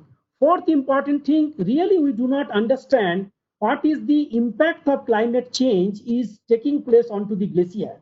So we need to understand thoroughly the impact of upstream climate change on the glacier and its consequences to the downstream river system, and which is a lifeline for irrigation, for drinking water, for transport, for generation of the hydroelectric power. So this is the fourth important area in Himalaya we need to focus upon. There are several aspects we need to understand. Some 2013, we have experienced flash floods. So what caused the flash flood? So in that Himalayan region, I have already explained there is a glacier lake, and when there was a heavy rainfall, the heavy rainfall and the globe together, they created huge amount of water, and which is stopped in between the debris flow, stopped the river, main river course. So in that way, that lot of area in the side of the river got flooded. So the flash flood phenomena or extreme event we need to understand into the Himalayan region. Other important thing into this region is that landslide often it is caused into the Himalayan region, and we know that landslide may be caused either by the natural process or environmental degradation, or this can be caused by the anthropogenic factor. Anthropogenic factor can be stopped. That is by our science and technology, we can find out the places where some sort of anthropogenic activity should not be allowed. But the natural processes, wherever there is some sort of landslide, so we need to understand what is happening into the Himalayan region. And particularly Himalayan region, every year there is a landslides. And in the world scenario, total number 30% of the landslide take place into the Himalayan region. So we have to be very, very careful how we can take care about the landslide phenomena into the Himalayan region. So this is another important factor we need to bother about into this region. Another important thing that into the Himalayan region or maybe into the plain region, that a few months back there was a lot of earthquakes, small magnitude earthquake taking place into the Delhi NCR region. So there was a panic. Really, we do not know. Some people ask a lot of questions. So we have to provide a concrete answer to the people that they should not have some sort of panic. They were telling that maybe a precursor, that may be a phenomena leading to the main earthquake or big earthquake into this region. So this created a huge panic. So our science and technology should be focused in such a way that we should be able to answer properly, and the panic we should be pacifying.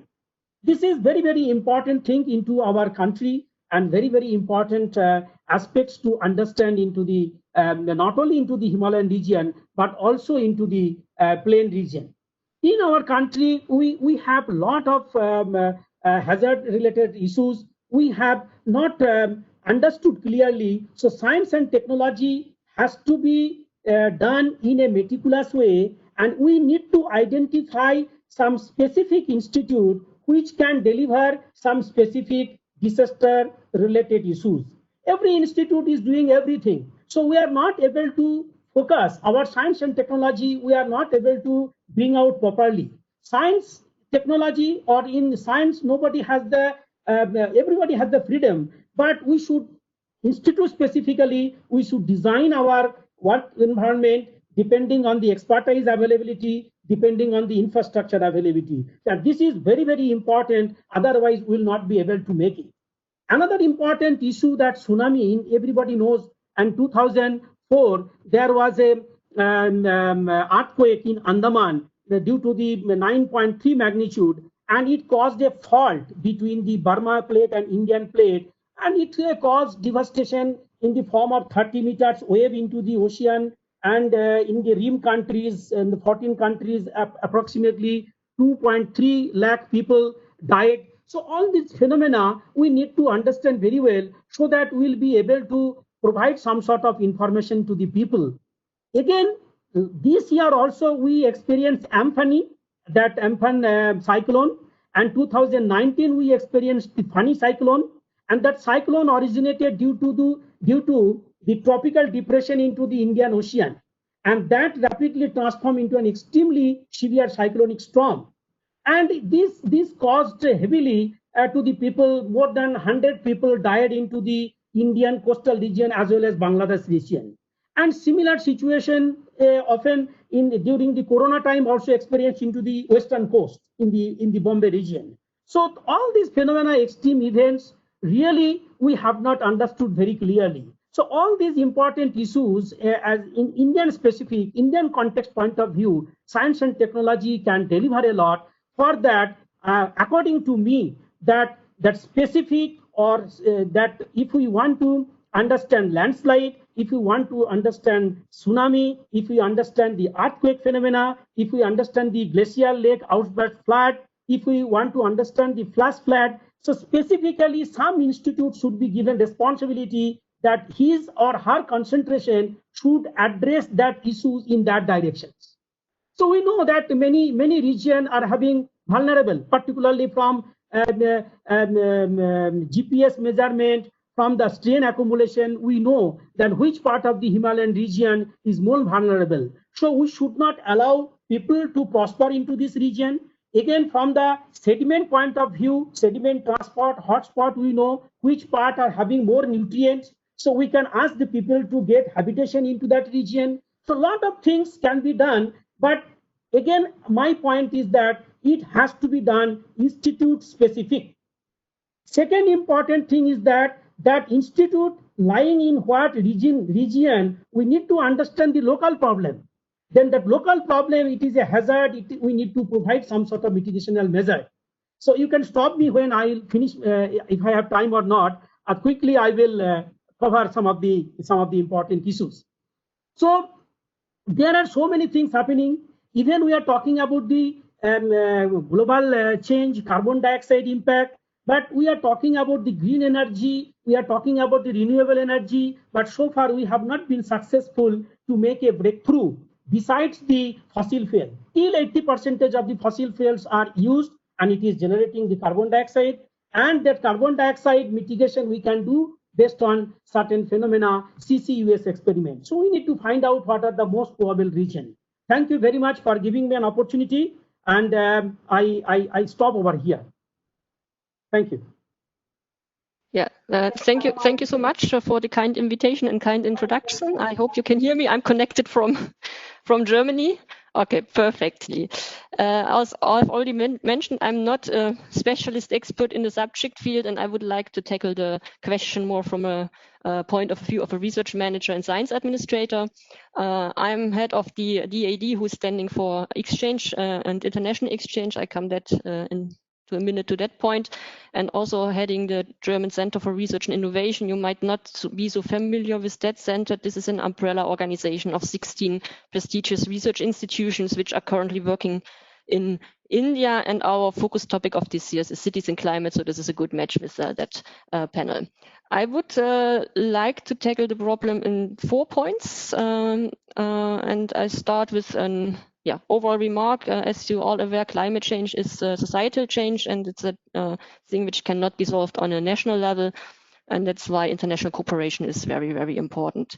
And that's why I'm glad to give you a short insight what is going on in Germany in policies regarding also that level. I would try to be very short and crisp. So I think we need an integrated approach in climate change and climate adaptation and mitigation.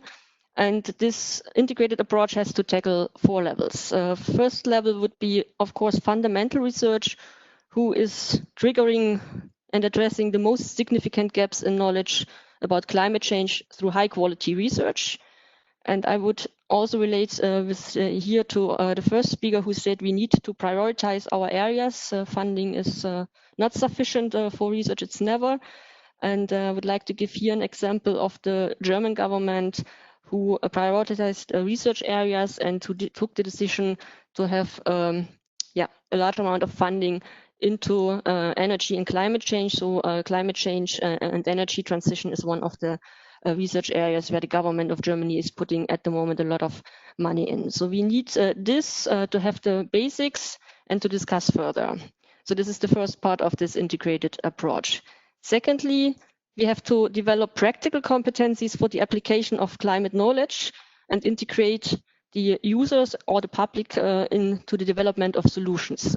So would relate to Ken McClune, who talked about the top down and bottom up. So this would be the bottom up. We think in Germany, and I also personally think it's crucial that we, in developing new ideas, address also the public. And we tackle in here the problem of science communication. First of all, public and users have to understand what we are doing in science, have to gain trust in science. Open access has been mentioned already. And I just would like to relate to the national data infrastructure, which Germany is building up at the moment to deliver open access, as we are committing at the moment to have all our public financially researched into open access. And we also having a new strategy for science communication in place. And I think that's very crucial, the request now from the German government funding research projects in applied or fundamental research, that they address also science communication and how they want to transmit their results in an understandable manner to the public. And last but least, it's about integrating the communities, having outreach, running workshops with them. A nice example would be the VASCAL project, which is a project which the German government is funding in West Africa. It's the West African Science Service Center on Climate Change and Adapted Life Use, where we are running not just master and graduates program, but also workshops with local people to gain their ideas, because they are the people who are affected by climate change. So this would be the second point. The third point would be, if we talk about an integrated approach, and I would relate here to the last speaker, we need networks and clusters. We need a division of work. Yes, we need a clear division on which institute is working on what, but it's necessary then afterwards we bring them together and fostering knowledge transfer in between these clusters and networks. And this is the basic also for higher dynamics innovation for sustainable growth. And I think It's really, really important to not just have a look on academia.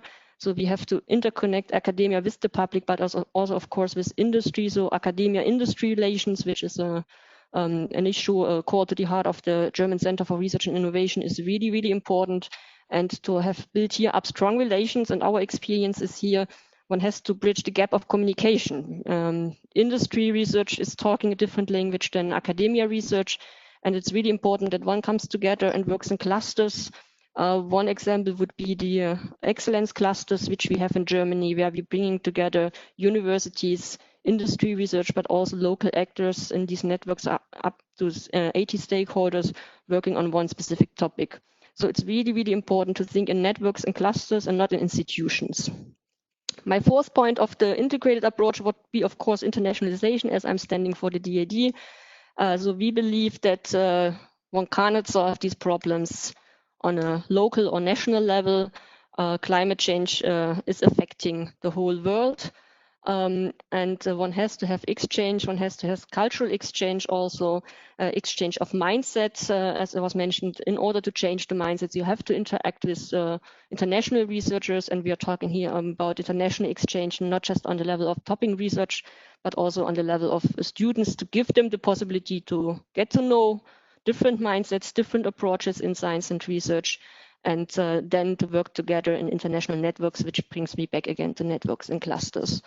So to conclude, what is needed for this huge challenge we are facing is an integrated approach addressing different levels, and it would be necessary from my point of view to have a strategy in place how one could combine all these 4 levels.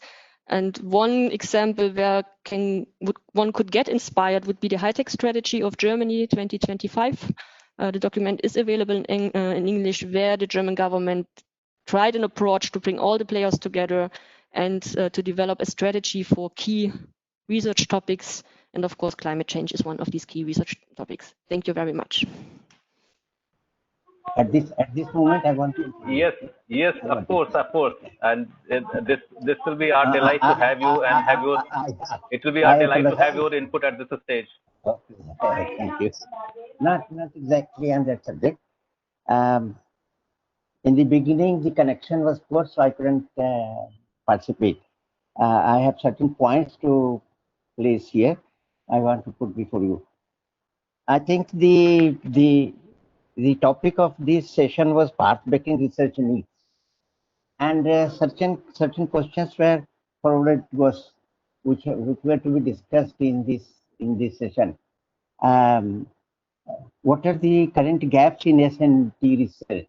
These questions came from the organizers. What are the priorities, specific themes, areas for promoting S&T research?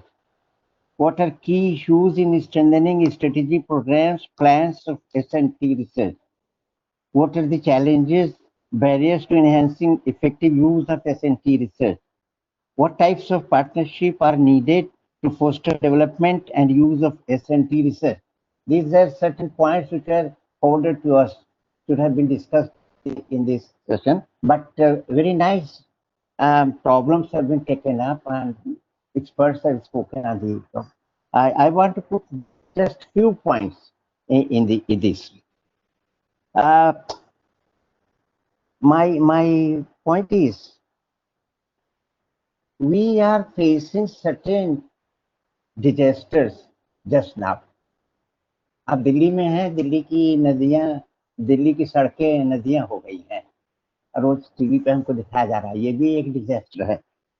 और बाढ़ और सूखा हमारा हर साल का एक ये समस्या है जिसको हम कर रहे हैं।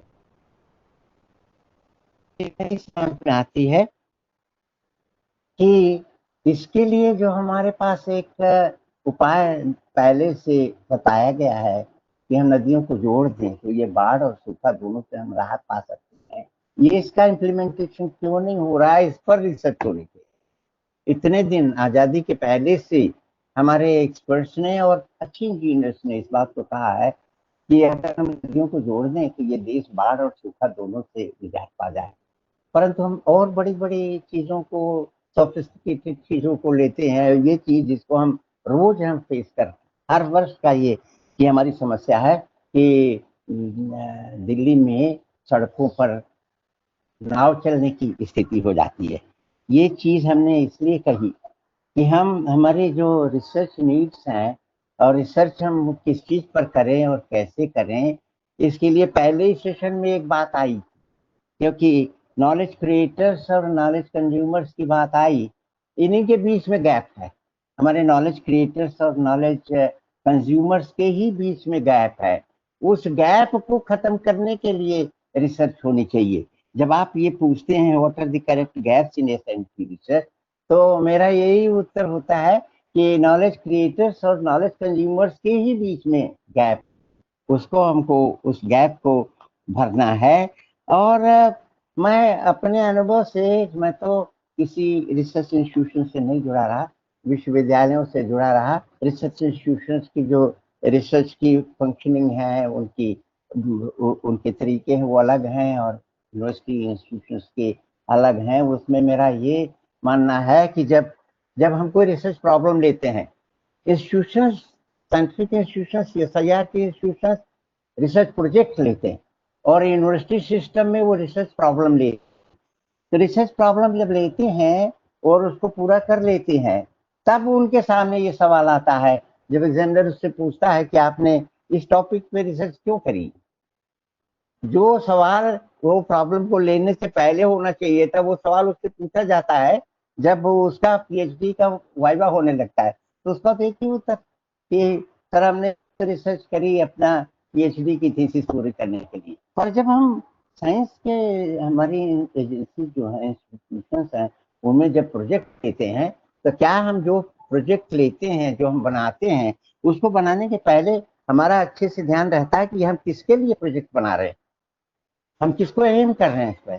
और जब हम उस प्रोजेक्ट को पूरा कर लेते हैं, तो क्या हम जिसके लिए प्रोजेक्ट बनाए, हम अपने रिजल्ट को, हम अपने डेटा को लेकर के उसके पास जाते हैं क्या? ये एक बहुत बड़ा सवाल है, इसका उत्तर मिलना चाहिए। और तब हम ये पाथ ब्रेकिंग जो रिसर्च नीड्स है, उसका उत्तर दे पाएंगे कि हमने ऐसा प्रोजेक्ट बनाया, इसका हमको ये रिजल्ट आया और हम इसको वहां तक नहीं ले जा सके, इसलिए ये वो सारा डेटा उसी में रखा है, रिपोर्ट में ही, प्रोजेक्ट रिपोर्ट में ही रखा रह गया है। ये सबसे बड़ी बात है जिसको हमको एड्रेस करना है। एक छोटी सी बात मैं कहूँगा कि ये क्लाइमेट चेंज से जो इतना बड़ा परिवर्तन हो रहा है, उसकी मार कौन खा रहा है?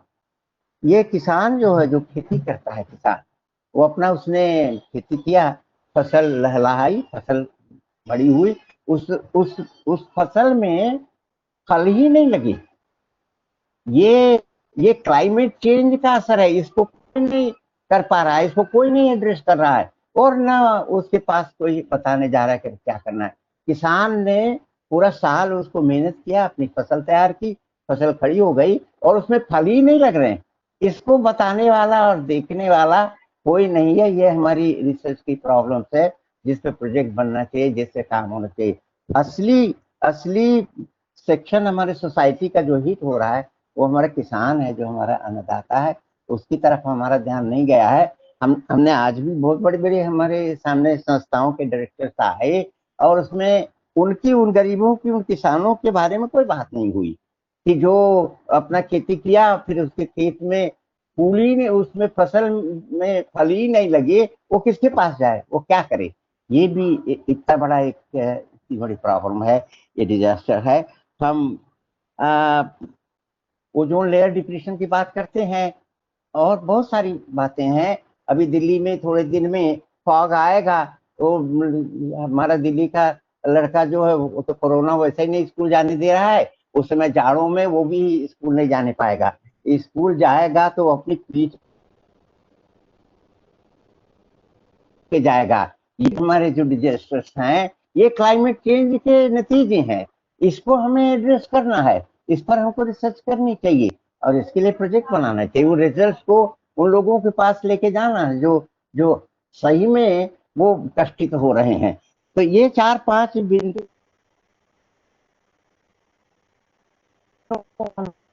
चाहिए था। हमने बहुत थोड़े 2-3 सेक्शंस की बातें आपके सामने कह दी और इतना ही कह के हम अपनी बात पूरी भी कर देंगे कि हमको उन लोगों को जो प्रभावित हैं उनके बारे में सोचना चाहिए, उनको एड्रेस करके उनको सेंटर में रख के अपना प्रोजेक्ट बनाना चाहिए और जो हमारे प्रोजेक्ट के आउटकम आए, जो डेटा आए, वो उसको उनके पास तक पहुंचाना चाहिए। शहर की दिल्ली की बात तो थोड़ा फर्क है, पर गांव का जो किसान है उसके पास तो वो कभी नहीं पहुंचता है जो रिसर्च का रिजल्ट आता है, जो रिसर्च का डेटा आता है। तो मैं इतना ही संक्षेप में कह के अपनी बात को पूरी करूंगा कि उनको केंद्र में रख के हमारे रिसर्च प्रोजेक्ट बने, उस पर रिसर्च हो और जो रिसर्च के रिजल्ट आए वो उन दुखियों, गरीबों के, उन किसानों के पास तक पहुंचे। ये देश की तरक्की के लिए बहुत जरूरी है। बहुत धन्यवाद। धन्यवाद सर। मेरे ख्याल से आपने बहुत ही महत्वपूर्ण मुद्दों को और कुछ मुख्य बातों को अपने सामने रखा है और जिसमें से जो सबसे महत्वपूर्ण है कि जो हमारे वो क्षेत्र, वो समुदाय जिनके ऊपर सबसे ज्यादा जलवायु परिवर्तन का प्रभाव है, जो हमारे वल्नरेबल टारगेट ग्रुप्स हैं, चाहे वो हमारे किसान हो, चाहे और भी इस तरह के ग्रामीण क्षेत्रों से जुड़े हुए लोग हैं, उनको ध्यान में केंद्रित करते हुए कैसे हम अपनी रिसर्च को आगे बढ़ा सकते हैं। Thanks a lot sir for your input and this was kind of delight for all of us to hear from you. I also take this opportunity. I could not thank earlier Dr. Katia for her remark, and thanks a lot, Dr. Katia. And I will request Sonal Bindal, who is the coordinator of this session, to take charge and also hand over the responsibility of the session to Dr. Shashikant Chopre to facilitate question and answer with the panelists and also with the guests. Thanks a lot. Thank you, Sonal. And thank you everyone. Thank you, sir. And the panelists.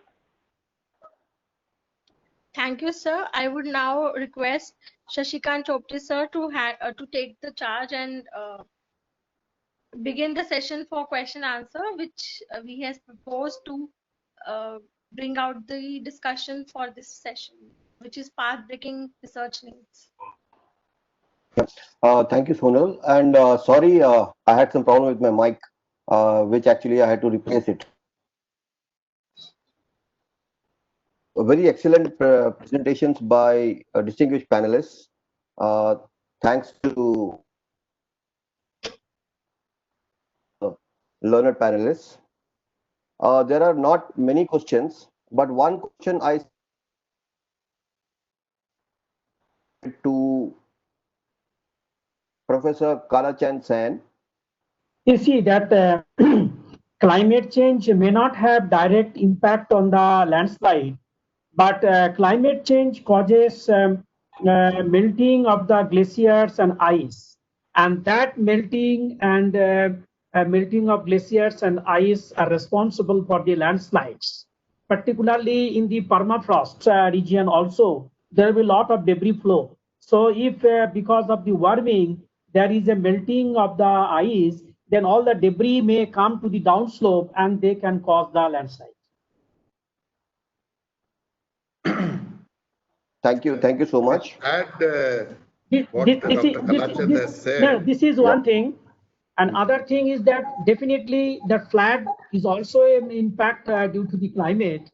And if the flash flood we have talked about into the 2013 Kedarnath, that is also due to two reasons, because of the extreme events and the climate and heavy rainfall coupled with the glacier lake outburst flood, as well as the debris flow flows the flow of the main river, that also caused devastation, and that heavy rain also caused the landslide.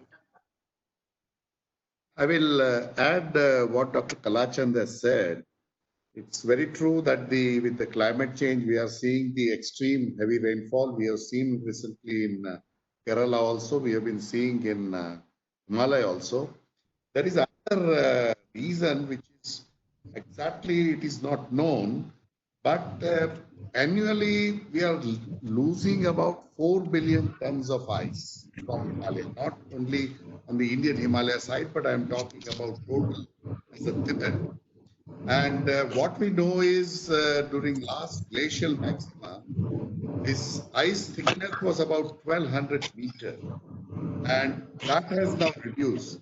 When the ice thickness reduces, it releases the pressure, and what we call as a glacial isostasis. And that can also change some of the equilibrium which is there and can cause a landslide. But there are no yet effective models directly to relate with the glacial isostasis and the landslide. But there is a quite likely when the large changes, and 4 billion tons of ice is not a small amount. It's a very huge amount which is being lost every year. Actually, there are no more questions for this in this session. But let me take the opportunity to flag, to highlight key issues that have been flagged by various speakers.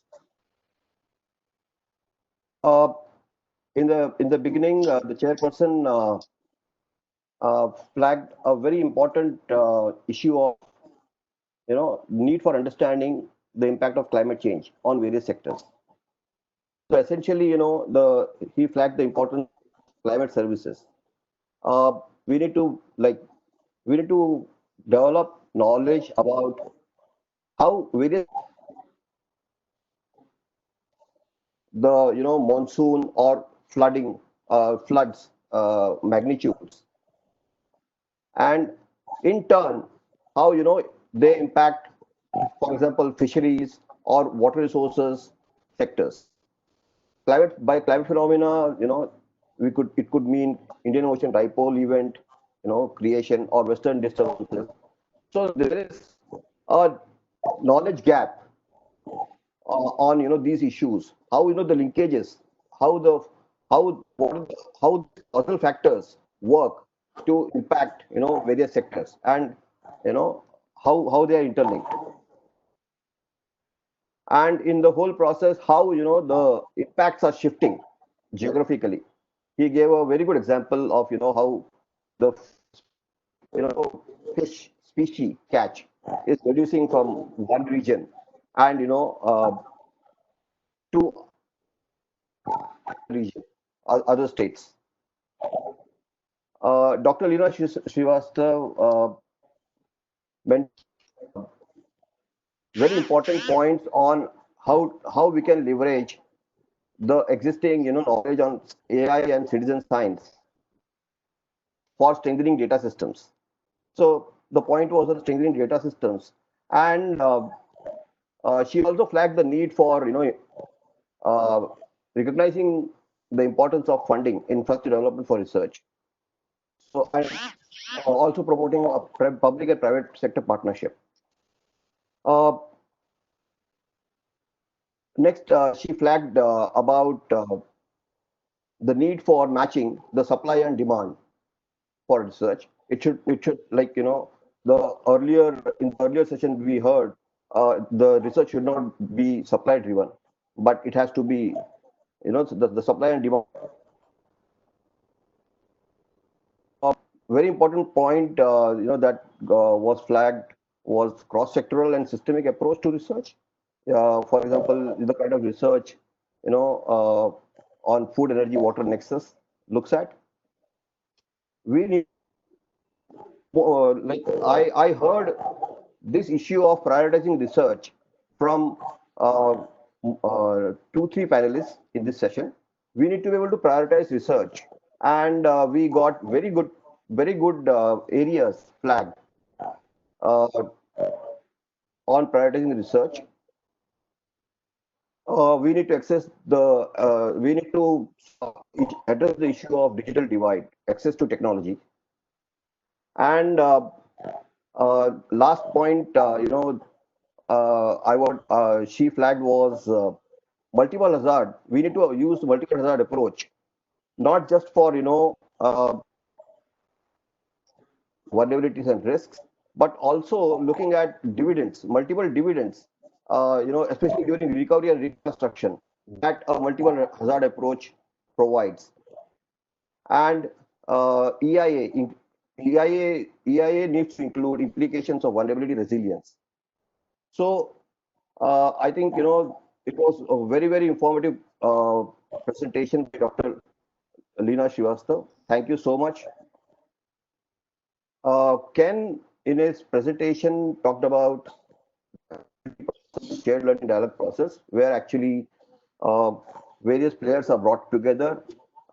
He also emphasized the point of bridging social and political science, and a need to collaborate better, effectively, and change top-down approach to bottom-up approach in research. So this was a point which I heard. Good evening. Most of the speakers' presentation. We need to look at the approach to research. How we research. Whether we are involving players, important players, whether we are prioritizing research appropriately, and likewise, the points were flagged by Dr. Kat on 4 levels of combining various levels of for developing a strategy. Again, talking about prioritizing research or bringing all players together, etc., brought out very clearly the need for conducting research on natural processes and natural factors that cause disasters in the Himalayan region, such as globs or flash floods or landslides. So I think this is a area that needs to be researched, taken up on priority. All the panelists talked about 3 or 4 key issues. One is the approach to research. How do we do it? And how it should be communicated. Where it should be open science or open access platforms need to be created. Also, we learned about fundamental areas of research, new research that needs to be undertaken. So I think all in all, we got very good inputs from various panelists. So I would like to take this opportunity to thank each and every panelist, and now hand over the session to Professor Chairperson for his concluding remarks. So I invite you to make your concluding remarks. Thank you very much. I think you have summarized very well. I would like to thank my fellow chair, Professor Pandya, and my panelists, Dr. Katya, Dr. Leena, Dr. Kenneth, and Dr. Kalachan, for making extremely good presentation. The central idea about all of them, what is said, is that we need to build a knowledge, and to build that knowledge, we must prioritize certain area which is directly linked to the social system and the human system. So we need to keep people in mind, as well as also the necessary social system, the kind of governance, the kind of infrastructure you need to take this benefit of the research to the people. And I think the important thing which is that the climate change is going to have a lot of risk which will come to the humanity, and we need to prepare for that. And for that, what we need is an integrated approach. It is not only the science, but we need to link the science to the social aspects and to the human aspects of the society. I think this is the main crux of the discussion. And I again like to thank the Professor Gupta for inviting me and all my fellow panelists and the participants. There are still 133 listening, so it's not bad. We started with more than 200. So, but it's still good at the end of the day that this, and I also compliment the organizer for discussing on the very important topic of the current. Thank you very much. So thank you, sir. On behalf of NIDM and the organizing team, I take the opportunity to extend sincere thanks to the chairpersons, Professor Shailesh Nayak, who has always been a guide and mentor for all of us, the environment and earth scientists. When he was with Ministry of Earth Sciences also, we used to go to him, and he always used to motivate us. Professor KB Pandya has been the chairperson of Indian Chemical Society also, and he has been a learned researcher in the university system. Dr. Kaja Lash from DAD, Dr. Leena Srivastav, Dr. Ken, and Dr. Sayan, they all are the known luminaries in the subject of, in the domain of science and technology. Their deliberations has been very useful. I am also thankful to Mr. Kirtiman Avasthi and Mrs. Shashikant Chopde, who are my professional as well as personal friends also, and they're always a part of our scientific endeavors, and I'm thankful to them. I'm thankful to all other dignitaries and guests, experts who are here and who continue till now, till the end of this session, and help us making this session a success. We are thankful to all the participants who joined today, and there is a special information that is to share to everybody, that Honorable Minister today could not join because the time when he was to speak, he got a call from the Honorable Prime Minister, and he could not speak. And then there was something very important kind of information that was sought from Ministry. So he has conveyed that tomorrow at 2 p.m. sharp, so that is the beginning of tomorrow's technical program. So he will be with us, and he will be speaking for 15 minutes. So we have termed it as a special address by the Honorable Minister. So I request you that like today, you all please join tomorrow's session, which will be starting at 2 p.m. But please let us join at least 10-15 minutes before, so that we can start sharply at 2 p.m. so that there are no technical and other issues. So I am really very happy to have all the dignitaries. We have been trying to get Dr. Nayak sir for past 2 years. So thanks to, in fact, the virtual platform that made it possible. Sir, you will recall that I have been requesting you for a lecture series, and you told that, Anil, I will give you a date. So anyway, thank you very much. So and Dr. Kalachan and Ken, we had a detailed discussion 2 days before also. Dr. Leena, before leaving to Vienna, she visited our institute, and we had signed an MOU with Terry University. That time she was the Vice Chancellor of Terry University. She has been always supportive to us. So it's really a matter of very happiness and for all of us.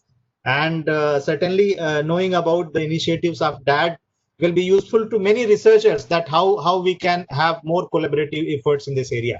So thank you very much, and have a very good evening, good morning, and good afternoon. So as few of the panelists and few of the participants are from across the continents also.